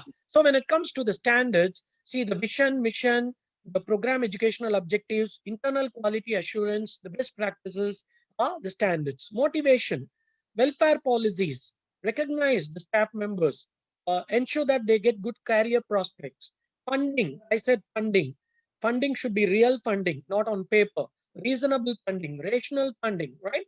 When it comes to finance, support, how do you support the academics, infrastructure, teaching and learning, scholarship, make the fee structure reasonable for good students, research and consultancy facility, let them create it, monetize the faculty members with the financial aspect, give them salary, which is based on norms, let them undergo training, let them get the incentives when they perform. Human resources, what they are supposed to deliver, this is the most important aspect, right? See, academic autonomy is not merely changing the curriculum, but even if the curriculum is changed, how the teachers are going to deliver it. So curriculum and syllabus, testing and evaluation, collaboration. See, collaboration is very important as far as engineering is concerned, research and consultancy, right? So you can see these are all the aspects. Maybe I can share this. So when is this autonomy set to be achieved? Autonomy is then achieved when the standard set is delivered. Now I have just turned this figure sideways so that I can show that autonomy is considered to be achieved when the standard set is standard delivered. But what is a standard? That is, so I'll quickly wind up by giving the SWOT of the autonomy, strengths of autonomy. So if you are autonomous, you have a very good reputation, you have a good respect in the society, you are referenced by other institutions, and reliability. People may come forward to collaborate with you, and you improve your reliability, credibility. Weaknesses in autonomy. I'm not saying weaknesses of autonomy, it's weaknesses in autonomy. I talked about the standard. Please note this, there is no, standard. That is probably the policymakers can say that these are all the standards. Though that kind of accreditation institution say A triple plus or A plus plus, whatever, right? I think it can be made more precise and very concise. So autonomy is still a generic concept. So the standard that we set depends on our own thing, construed mostly as academic independence and not other aspects of it. People still think that without giving without a good financial position, you can still have autonomy. It is not possible. Limited by capabilities. If my thoughts are lower, then I'll be able to set my standard only to that extent. So it's limited by capabilities. Ultimately, the funding mechanism, I said, seed funding needs to come from the management. Management should be broad-minded to, provide that trigger. If the trigger is not given, I'm sorry to say that the tracker will not.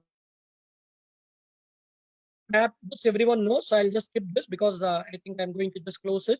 Freedom, liberty, dynamism.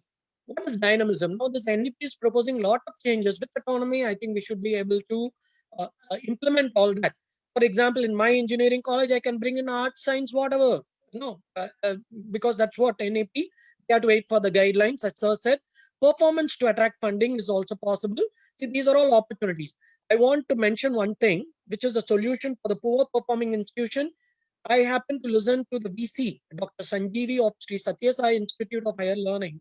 In his convocation address held on 6th December, he talked about a term called collective leadership.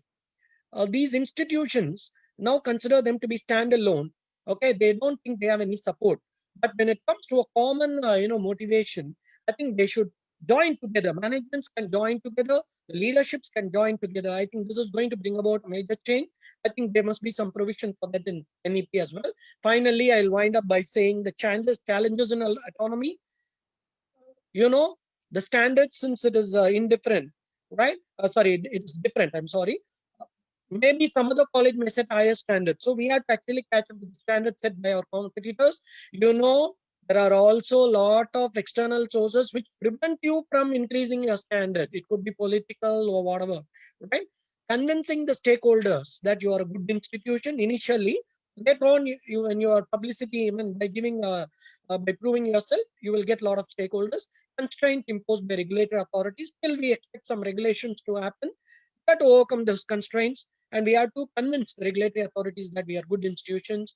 Before I go to question, I wish to put the thank you slide, because there is a lot of criticism. There is a lot of skepticism about NEP. But remember something, is the government going to take the responsibility of making this NEP successful? No, it is we people, our managements, the principals, the faculty members, everyone. That's why I would like to recollect what Mahatma Gandhi ji said. If you want NEP to be successful, if you want to see the changes envisaged by NEP, be the change that you wish to see, right?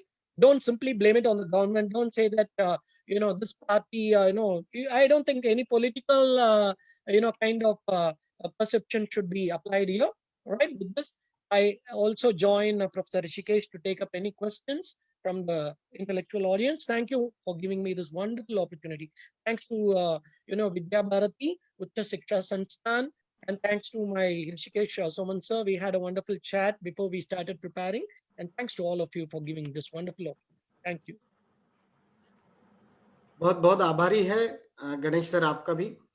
कुछ प्रश्न है जो chat box में मेरे पास आए हैं, उसमें से सबसे पहला प्रश्न I would like to ask to Soman sir. Soman sir, you talked about liberal education. So, where the concept of liberal education stands in this new education policy? Okay. Liberal education stands practically in every aspect of this education policy, because liberal education is approach towards education, in the sense, as I said, multidisciplinary, interdisciplinary, and cross-disciplinary approach that policy is encouraging. This approach itself is a kind of liberal education. Recently, I mean, in last maybe 100 plus years, in USA, this particular methodology or this particular style of education was adopted, and it became very popular because this allows student to learn the subjects of that student's choice and have a really very good variety. Okay, and then original, I mean, if at all you have to be if you have to feel little proud, then I would say that we had this system many years ago.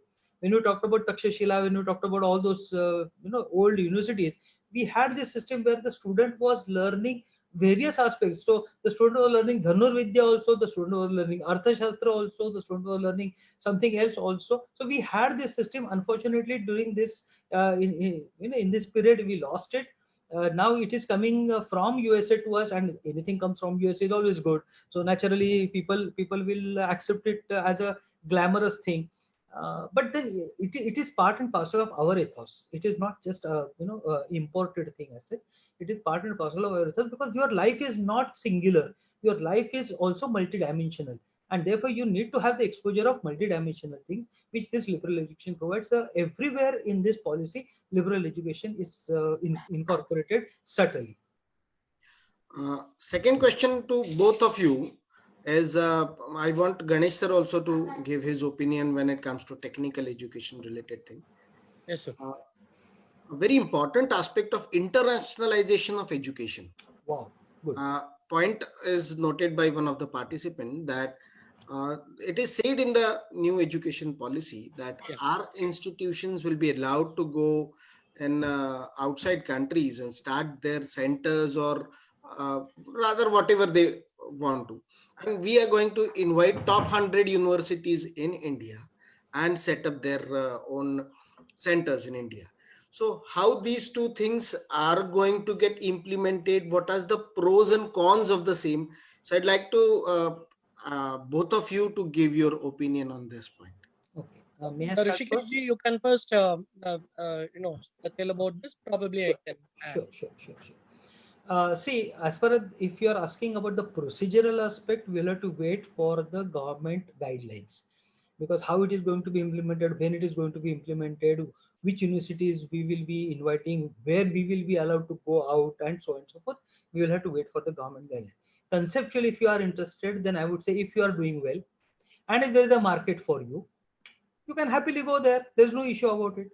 If you have got the enough, what you can say, enough investment capacity, if you have got deep pockets, and if you have got a market, like, and I'm not naming a particular thing, but some of the institutions or some of the universities tried to open their campuses abroad, and somehow they have to wind up in a year or two, because they did not get the kind of required support or required response, and it was not financially viable.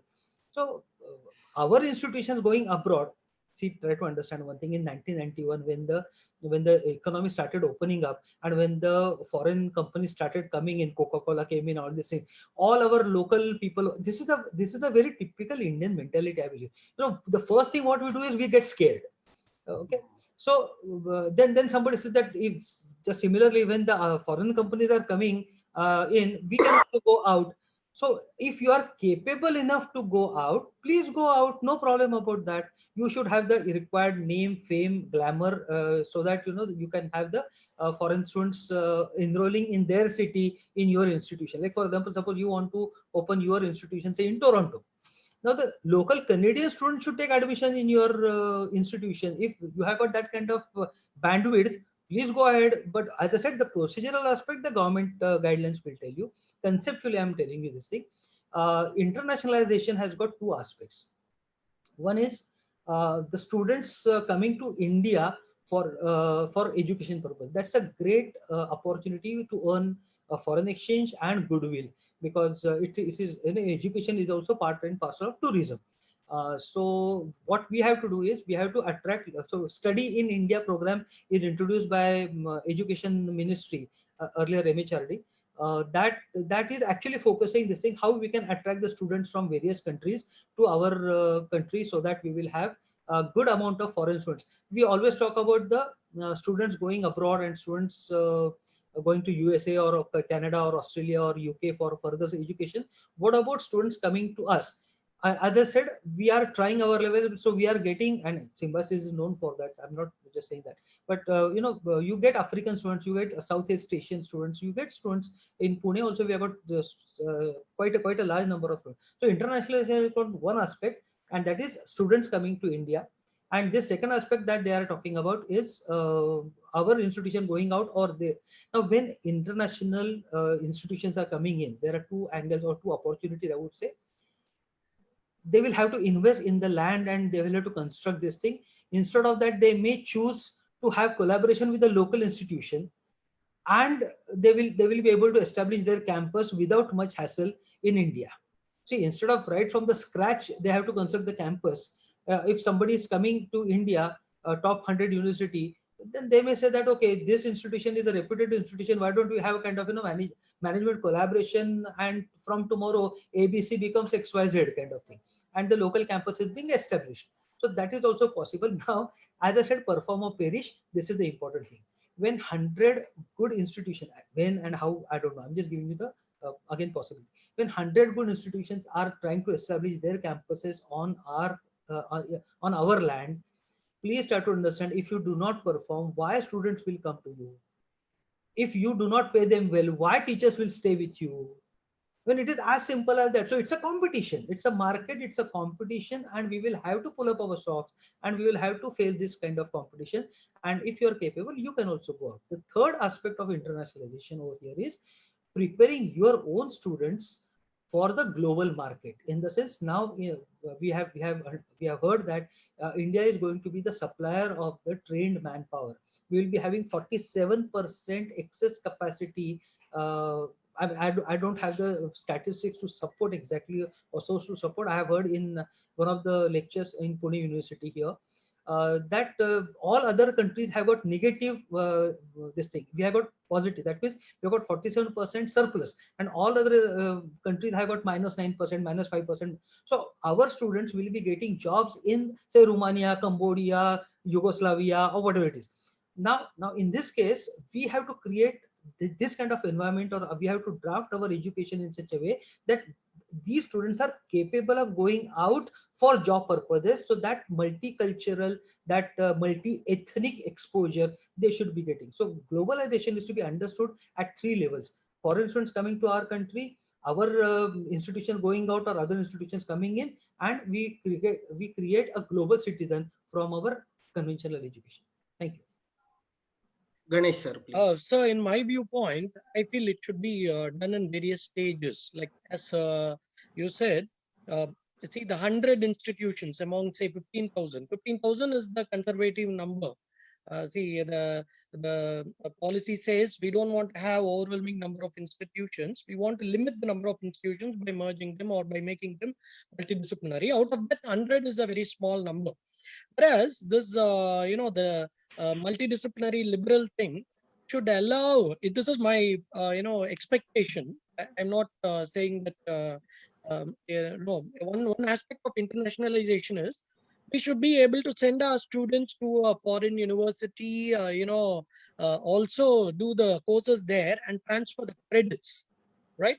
As of now, if you look at our, affiliated system in Tamil Nadu, there are many institutions which have tied up with institutions in Germany to give them a practical hands-on engineering experience. But unfortunately, the students have to find some extra semester to go there, come here and do the other semester in a more overwhelming way. Say, for example, in one semester, if they are going to do 6 courses, they have to come and do 12 or probably finish the 12 much before they go. Out of interest, they go and do it. So one aspect of it is, seamless credit transfer. That would be a very good thing, so that all the institutions can adopt it, right? Because that's not going to involve very huge investment. Otherwise, as Hrishikesh ji said, to really set up a campus, probably it might be possible by 1 or 2 universities which are well established, which have got required funding. But nevertheless, I feel that this is setting up of Indian universities in a foreign land. Especially, I would like to set up universities in America and probably because see that is where the brain drain is happening. We should go there and tap the students there. I don't think there is any point in setting it up in Africa or Cambodia or probably where say because the knowledge gradient, we got to actually go and wherever it gets spilled, I think we should not allow it to be spilled and we should preserve it. So internationalization is good, but certainly a very challenging. Not all the institutions will be able to do it. I don't think even whether 100 institutions will qualify because it requires a lot of funding things, right? The management should be very broad-minded, and we should first of all have the reputation in the foreign land, right? So we have to actually wait and watch for the guidelines. That's what is the thing.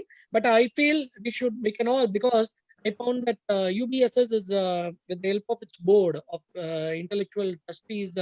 You are planning to prepare a policy to be submitted to the government. Though the NEP has been finalized, but when it comes to the guidelines, no, we should certainly ask for this credit transfer. They can do the subjects here and take the credits there, or they can do it there and bring it here. This kind of cross-border credit transfer will certainly be very useful. Ganesh, this is my opinion. Thank you. Sir, this credit transfer is happening even right now with the autonomous colleges. So, okay, maybe not with engineering. No, I don't know. Because we have got collaborations with the US University, French University, German University. Our students go there for 1 semester. When they come back, we take their credits as such. Oh, that's wonderful. Or our students go to USA, they accept our credit for their 4th year. Oh, that's really wonderful. Then you're already in the process of internationalization. It is already there. Only thing is that you are not gone physically there. I think then Symbiosis has already put its foot forward towards the internationalization. I think the only thing that is needed is you have to go there and set up your. Okay. Another question is there from one of the participant, Dr. Nagalingam sir. It is about as per your slide, funding opportunity for the other higher education institute means, will it be available for self-finance institution also? Yes, the policy is very specifically saying that all higher education institutions will get the funding, but not, see, we have got a very funny feeling of funding means salary grant. No, not salary grant. It could be research grant. It could be grant for a particular project. So a specific purpose grant. Okay, the grant will be for for capital expenditure. Grant will be for certain collaborative or certain project purposes, but certainly not salary grant, not recurring grant or something like that. The public institutions will naturally keep getting the funds even for the revenue expenses.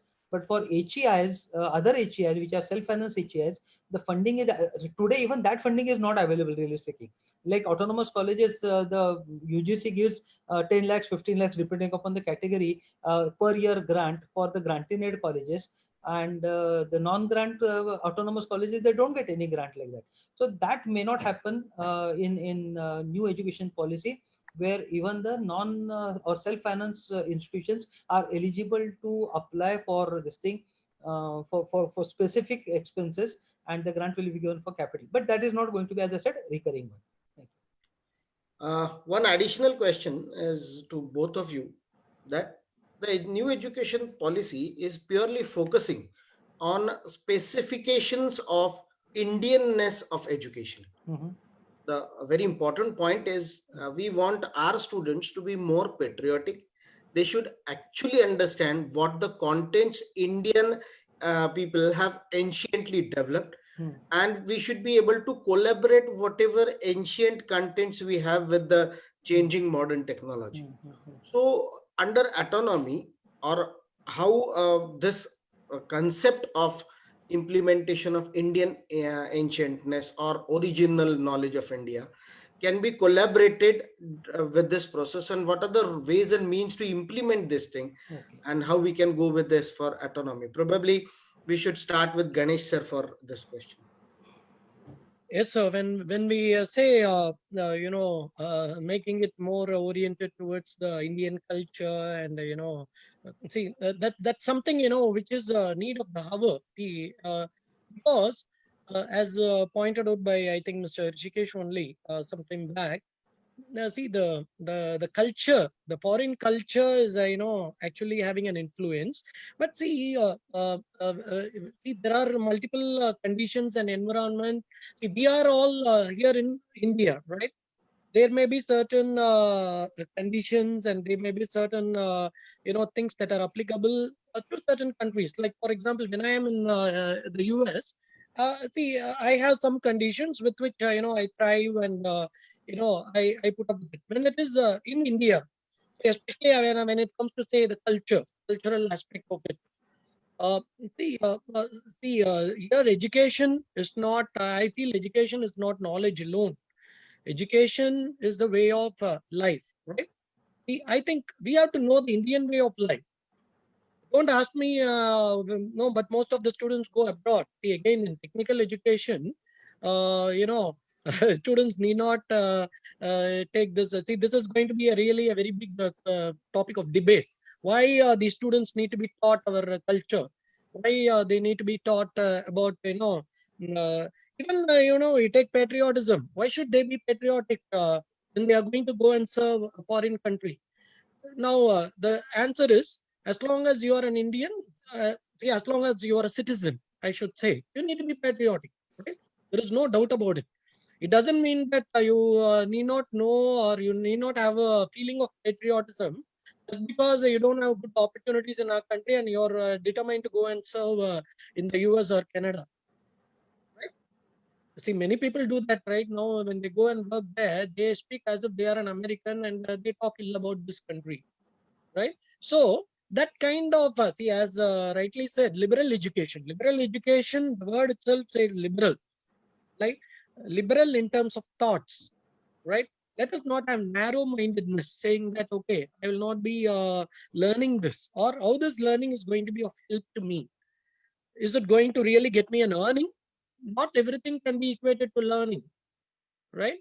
Everything is not learned just to earn. Learning is needed for life, right? Learning is needed for life. Can I say that I am going to never go near water? So should I know? I mean, why should I learn swimming?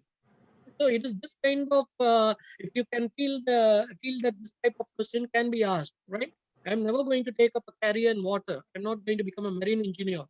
Then why should I know swimming? Swimming is a skill, life skill. Like that, there are living skills, social skills. Like that, I think our culture also has to be learned.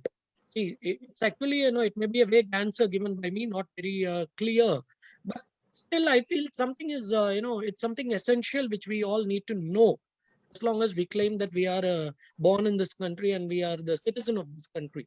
If we are going to be a US citizen or something, we need not, we can ask this question. As an Indian, I think this question, we should be open-minded. This is what is my thought on this. But we are severely lacking here, sir. We are severely lacking here in this particular aspect. It has to be corrected. At least now this policy, looks for this kind of correction. I think without debating this and again making it a flop, I think we should take it up. Okay. That is my The personal point here was how we are going to implement this. What will be the ways and means, pros and cons Why of not, sir? Why not? There is a see. India has got the richness of resources. Implementation is training people. See, first of all, we ask this question why, because we do not know about our culture.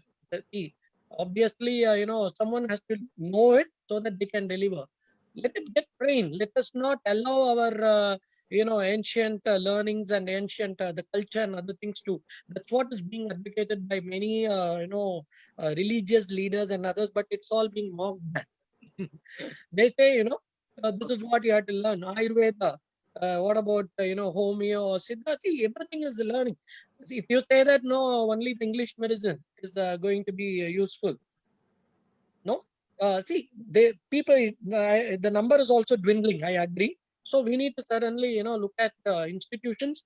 I think in wake of this, if some separate institutions are going to be created for this particular purpose, and if they are going to be a part of this multidisciplinary university, that's going to be well and good.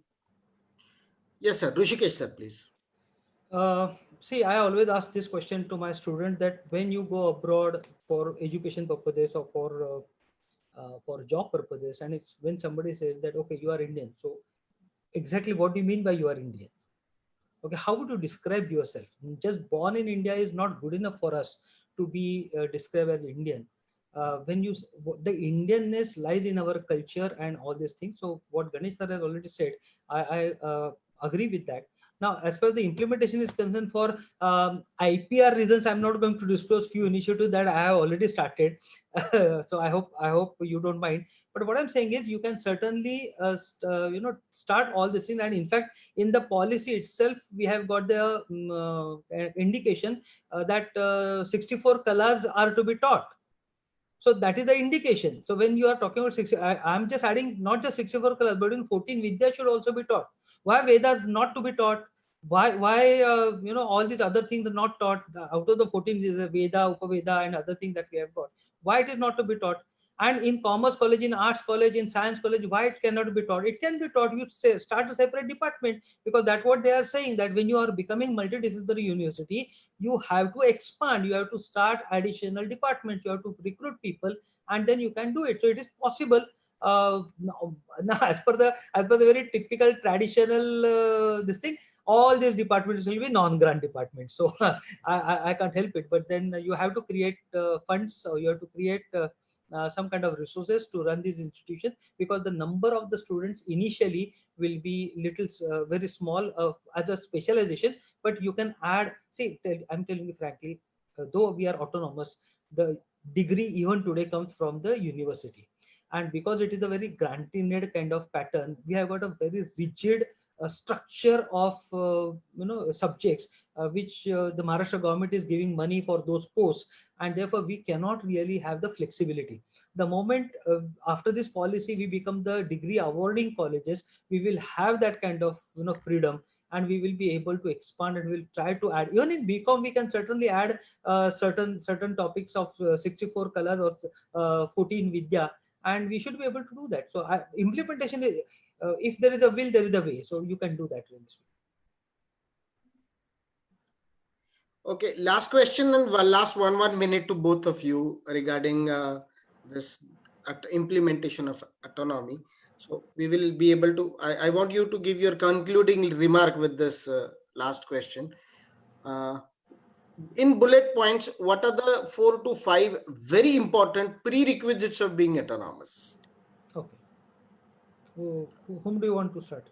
Anybody, sir. Sir, you can conclude it, sir, because you are an expert in. No, I'm not. Say, I am just learning. I should frankly admit.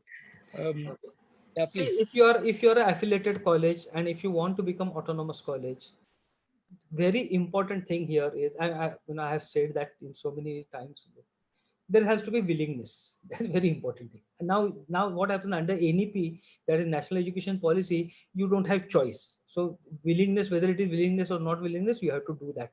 So you have to have the support of the teachers, support of the management, and the principal. As a principal, you have to have that willingness. That's the very attitude wise, or that's a prerequisite.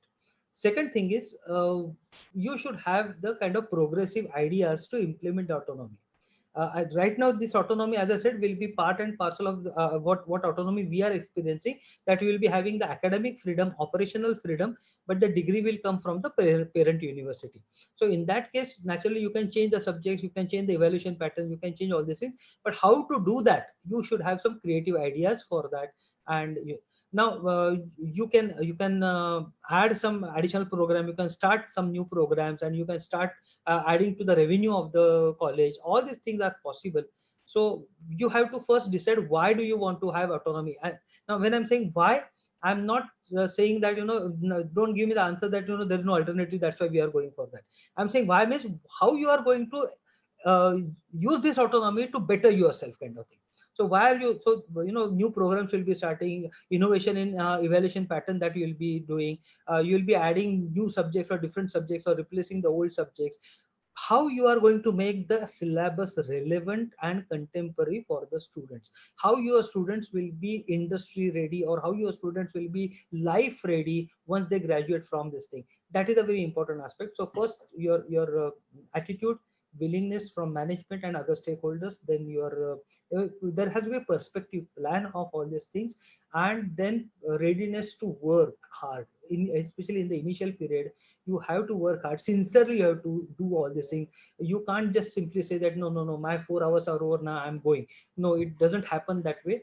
You have to work really hard, and it's a pleasure working in that way. It is pleasure, putting in additional efforts.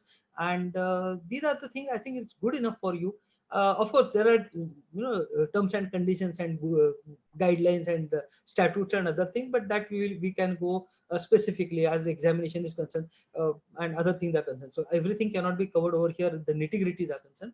But these are 2-3 things, if you are having, I think you should have a wonderful academic autonomy execution in your college. So one request to the organizers is, I think this question on the culture, teaching Indian culture, I think that itself can be a separate webinar. I think you should be calling experts who are in the field of, teaching this ancient culture, probably from those institutions. This is my request to, VBU SS. Probably I would love to take part in that and get more information about that. We can do that, sir. आप दोनों का आभारी हूं। राष्ट्रीय शिक्षण और भारतीय शिक्षण इस विषय को लेकर महाविद्यालयों को दी जाने वाली स्वायत्तता, जो आजकल सारे के सारे विदेशों में भारतीय अध्यात्म, भारतीय योग, भारतीय आयुर्वेद और सबसे महत्वपूर्ण भारतीय जीवन दृष्टि, जिसका आकर्षण सभी विदेशों में अभी निर्मित है। हम अलग अलग बहुत साधु संतों को अलग अलग देशों में जाकर इस विषय के ऊपर उनका उद्बोधन करते देखते हैं। इस्कॉन जैसे बहुत अलग अलग संस्थान हैं जो भारतीय संस्कृति की धुरा अलग अलग देशों में जाकर पहुंचाती है। हमारी विचारधाराओं के आधार पर अलग अलग देशों में भारत के प्रति लोगों में बढ़ता हुआ आकर्षण, ये सारी चीजों को मद्देनजर रखते हुए ये इंटरनेशनलाइजेशन ऑफ एजुकेशन आगे चल के बहुत अच्छी दिशा में जाएगा, ऐसा एक स्वाभाविक दृष्टिकोण और स्वाभाविक अपेक्षा हम सब रख सकते हैं। Yes, naturally, this autonomy is going to give a very different way of higher education. If you look at ancient Gurukul system, all the Gurukuls and all the Vishwavidyalayas in those days, जैसे तक्षशिला और नालंदा का भी उल्लेख हुआ, तो ऐसे सारे के सारे विश्वविद्यालय अपने आप में स्वायत्त थे। वहां का आचार्य, वहां का प्रधान आचार्य लोकल नीड्स के हिसाब से, उसकी जरूरत के हिसाब से उसके सिलेबस, अभ्यासक्रम को डिजाइन करता था और वही विद्यार्थियों को, आए हुए पाठियों को उसका डिस्ट्रीब्यूशन और उसको सिखाया जाता था। ये सारी चीजें भी local with vocal and internationalisation of education, ये सारी रिक्वायरमेंट्स को फुलफिल करने का उच्च शिक्षा संस्थानों के लिए एक बहुत सुंदर माध्यम ये स्वायत्तता होगा। दूसरा सबसे इंपॉर्टेंट इसमें मुद्दा जो हमारे डिस्कशन से मुझे लगा वो ये है कि स्वायत्तता के आधार पर विद्यार्थियों की आवश्यकता और भारतीयत्व उनके पास पहुंचाने के साथ साथ स्वायत्तता के आधार पर उच्च शिक्षा संस्थान अपनी जिम्मेदारी खुद ले सकेंगे। अभी जो यूनिवर्सिटी या विश्वविद्यालयों पर हमारी अवलंबिता है, डिपेंडेंसी है, उसके आधार पर अध्यापकों की अकाउंटेबिलिटी, उनकी और उनका अनुशासन, डिसिप्लिन, इस चीज में जो बदलाव आने आवश्यक है वो ऑटोनॉमी के नजर से सामने आते दिखेंगे। और to conclude with a very important last point is this structure, entire new structure of 4 pillar structure of higher education council, वो 4 पिलर ऐसे होंगे जो अलग अलग दिशा से हर काम करने वाले हायर एजुकेशन इंस्टीट्यूट को अपने हिसाब से टटोल सकेंगे। एक्रेडिटेशन भी होगा, फंडिंग भी होगा, रेगुलेशन यानी नियमन भी होगा, और ये सारी दिशाओं से higher education institute will be, उनको फ्रीडम भी दिया जाएगा but bird eye view. So this autonomy structure in new education policy will be freedom with bird eye view, यानी आपके ऊपर बारीकी से नजर भी रखी जाएगी केंद्र की दृष्टि से, और आपको फ्रीडम भी दिया जाएगा, आपको जो करना है वो करिए। स्पर्धा या कंपटीशन ये भी एक इंपॉर्टेंट तत्व इसमें, जैसे ऋषिकेश सर ने प्रॉपरली बोला कि ये दोनों तरह के पर विदेश के आने वाले अलग अलग विश्वविद्यालयों के साथ हमारे जो खुद के विश्वविद्यालय और डिग्री अवॉर्डिंग कॉलेजेस हैं उनके साथ भी एक तरह की कंपटीशन होती जाएगी। और सबसे इंपॉर्टेंट लास्ट पार्ट जो मुझे लगता है, आज तक हम अंडर ग्रेजुएट और पोस्ट ग्रेजुएट के सिलेबस में रिसर्च का इनकलकेशन नहीं कर पाए हैं। उसको उतने पैमाने पर, उतने लेवल पर हम बच्चों तक पहुंचा नहीं सकेंगे। सृजनशीलता का सबसे इंपॉर्टेंट माध्यम ये ऑटोनॉमी बनेगा। इस विचार से मैं हमारे साथ जुड़े हुए सारे सहभागियों का धन्यवाद देता हूं, और I hand over the mic to Sudhakar ji to have a vote of thanks. Sudhakar ji. Session, hello जी सर, आवाज आ रही है ना मेरी? जी आ रही है। हाँ जी, हाँ जी, धन्यवाद सर। बहुत अच्छा सेशन रहा। मुझे लगता है आप लोगों ने विशेष प्रयत्न किए, दोनों वक्ता ने, कि एक प्रेजेंटेशन बनाकर सब तक बिंदु रखे जा सके, जिसकी रिकॉर्डिंग भी हुई है, फेसबुक पर भी लाइव चला है और हमारे यूट्यूब चैनल और वेबसाइट पर भी अपलोड होगा। तो मुझे लगता है ये ना केवल आज जितने लोग आए और फेसबुक पे जितने कुछ हजार लोगों ने सुना या रीच जिन तक हुई होगी, उसके अलावा आगे भी लोगों तक काम आएगा। ये इतना अच्छा सेशन था। तो सर आप दोनों को बहुत बहुत धन्यवाद कि आप लोगों ने हमारा निमंत्रण स्वीकार किया और इतनी ऊर्जा और ये कहूँ कि कौशल के साथ आज का पूरा प्रेजेंटेशन सबके सामने रखा। समय लगा, परंतु हम महसूस कर सकते हैं कि it was worth it and everybody would have enjoyed it for sure. उसके बाद धन्यवाद आशीष पुराणिक सर का कि उन्होंने इस सेशन को इतने बढ़िया तरीके से मॉडरेट किया, क्वेश्चन आंसर सेशन बहुत बढ़िया तरीके से चलाया, और मुझे लगता है सारे बिंदुओं को छूते हुए इम्प्लीमेंटेशन से रिलेटेड प्रश्न आप लोगों से पूछकर उससे रिलेटेड कुछ उत्तर निकालने का भी प्रयास किया। उसके बाद धन्यवाद माननीय प्रकाश जी का और माननीय रघुनंदन जी का, जो कि रेस्पेक्टिवली नेशनल ऑर्गेनाइजिंग सेक्रेटरी और नेशनल ज्वाइंट ऑर्गेनाइजिंग सेक्रेटरी हैं विद्या भारती उच्च शिक्षा संस्थान के। उसके बाद धन्यवाद श्री कैलाश शर्मा जी का, नेशनल प्रेसिडेंट विद्या भारती उच्च शिक्षा संस्थान, और प्रोफेसर नरेंद्र तनेजा जी का, national general secretary Vidya Bharati उच्च शिक्षा संस्थान। और अंत में सभी जुड़े हुए श्रोताओं का, जो फेसबुक पर भी जुड़े, हमारे जूम मीटिंग में भी जुड़े, ऐसे सभी लोग जिन लोगों ने इतना लंबा समय दिया इस वेबिनार के लिए, आप सबको भी धन्यवाद। और इसी के साथ हम आज के अपने इस कार्यक्रम की समाप्ति की घोषणा करते हैं। धन्यवाद, जय हिंद। Thank you. धन्यवाद, नमस्कार। धन्यवाद। Thank you so much. Thank you so much. Thank you, everyone.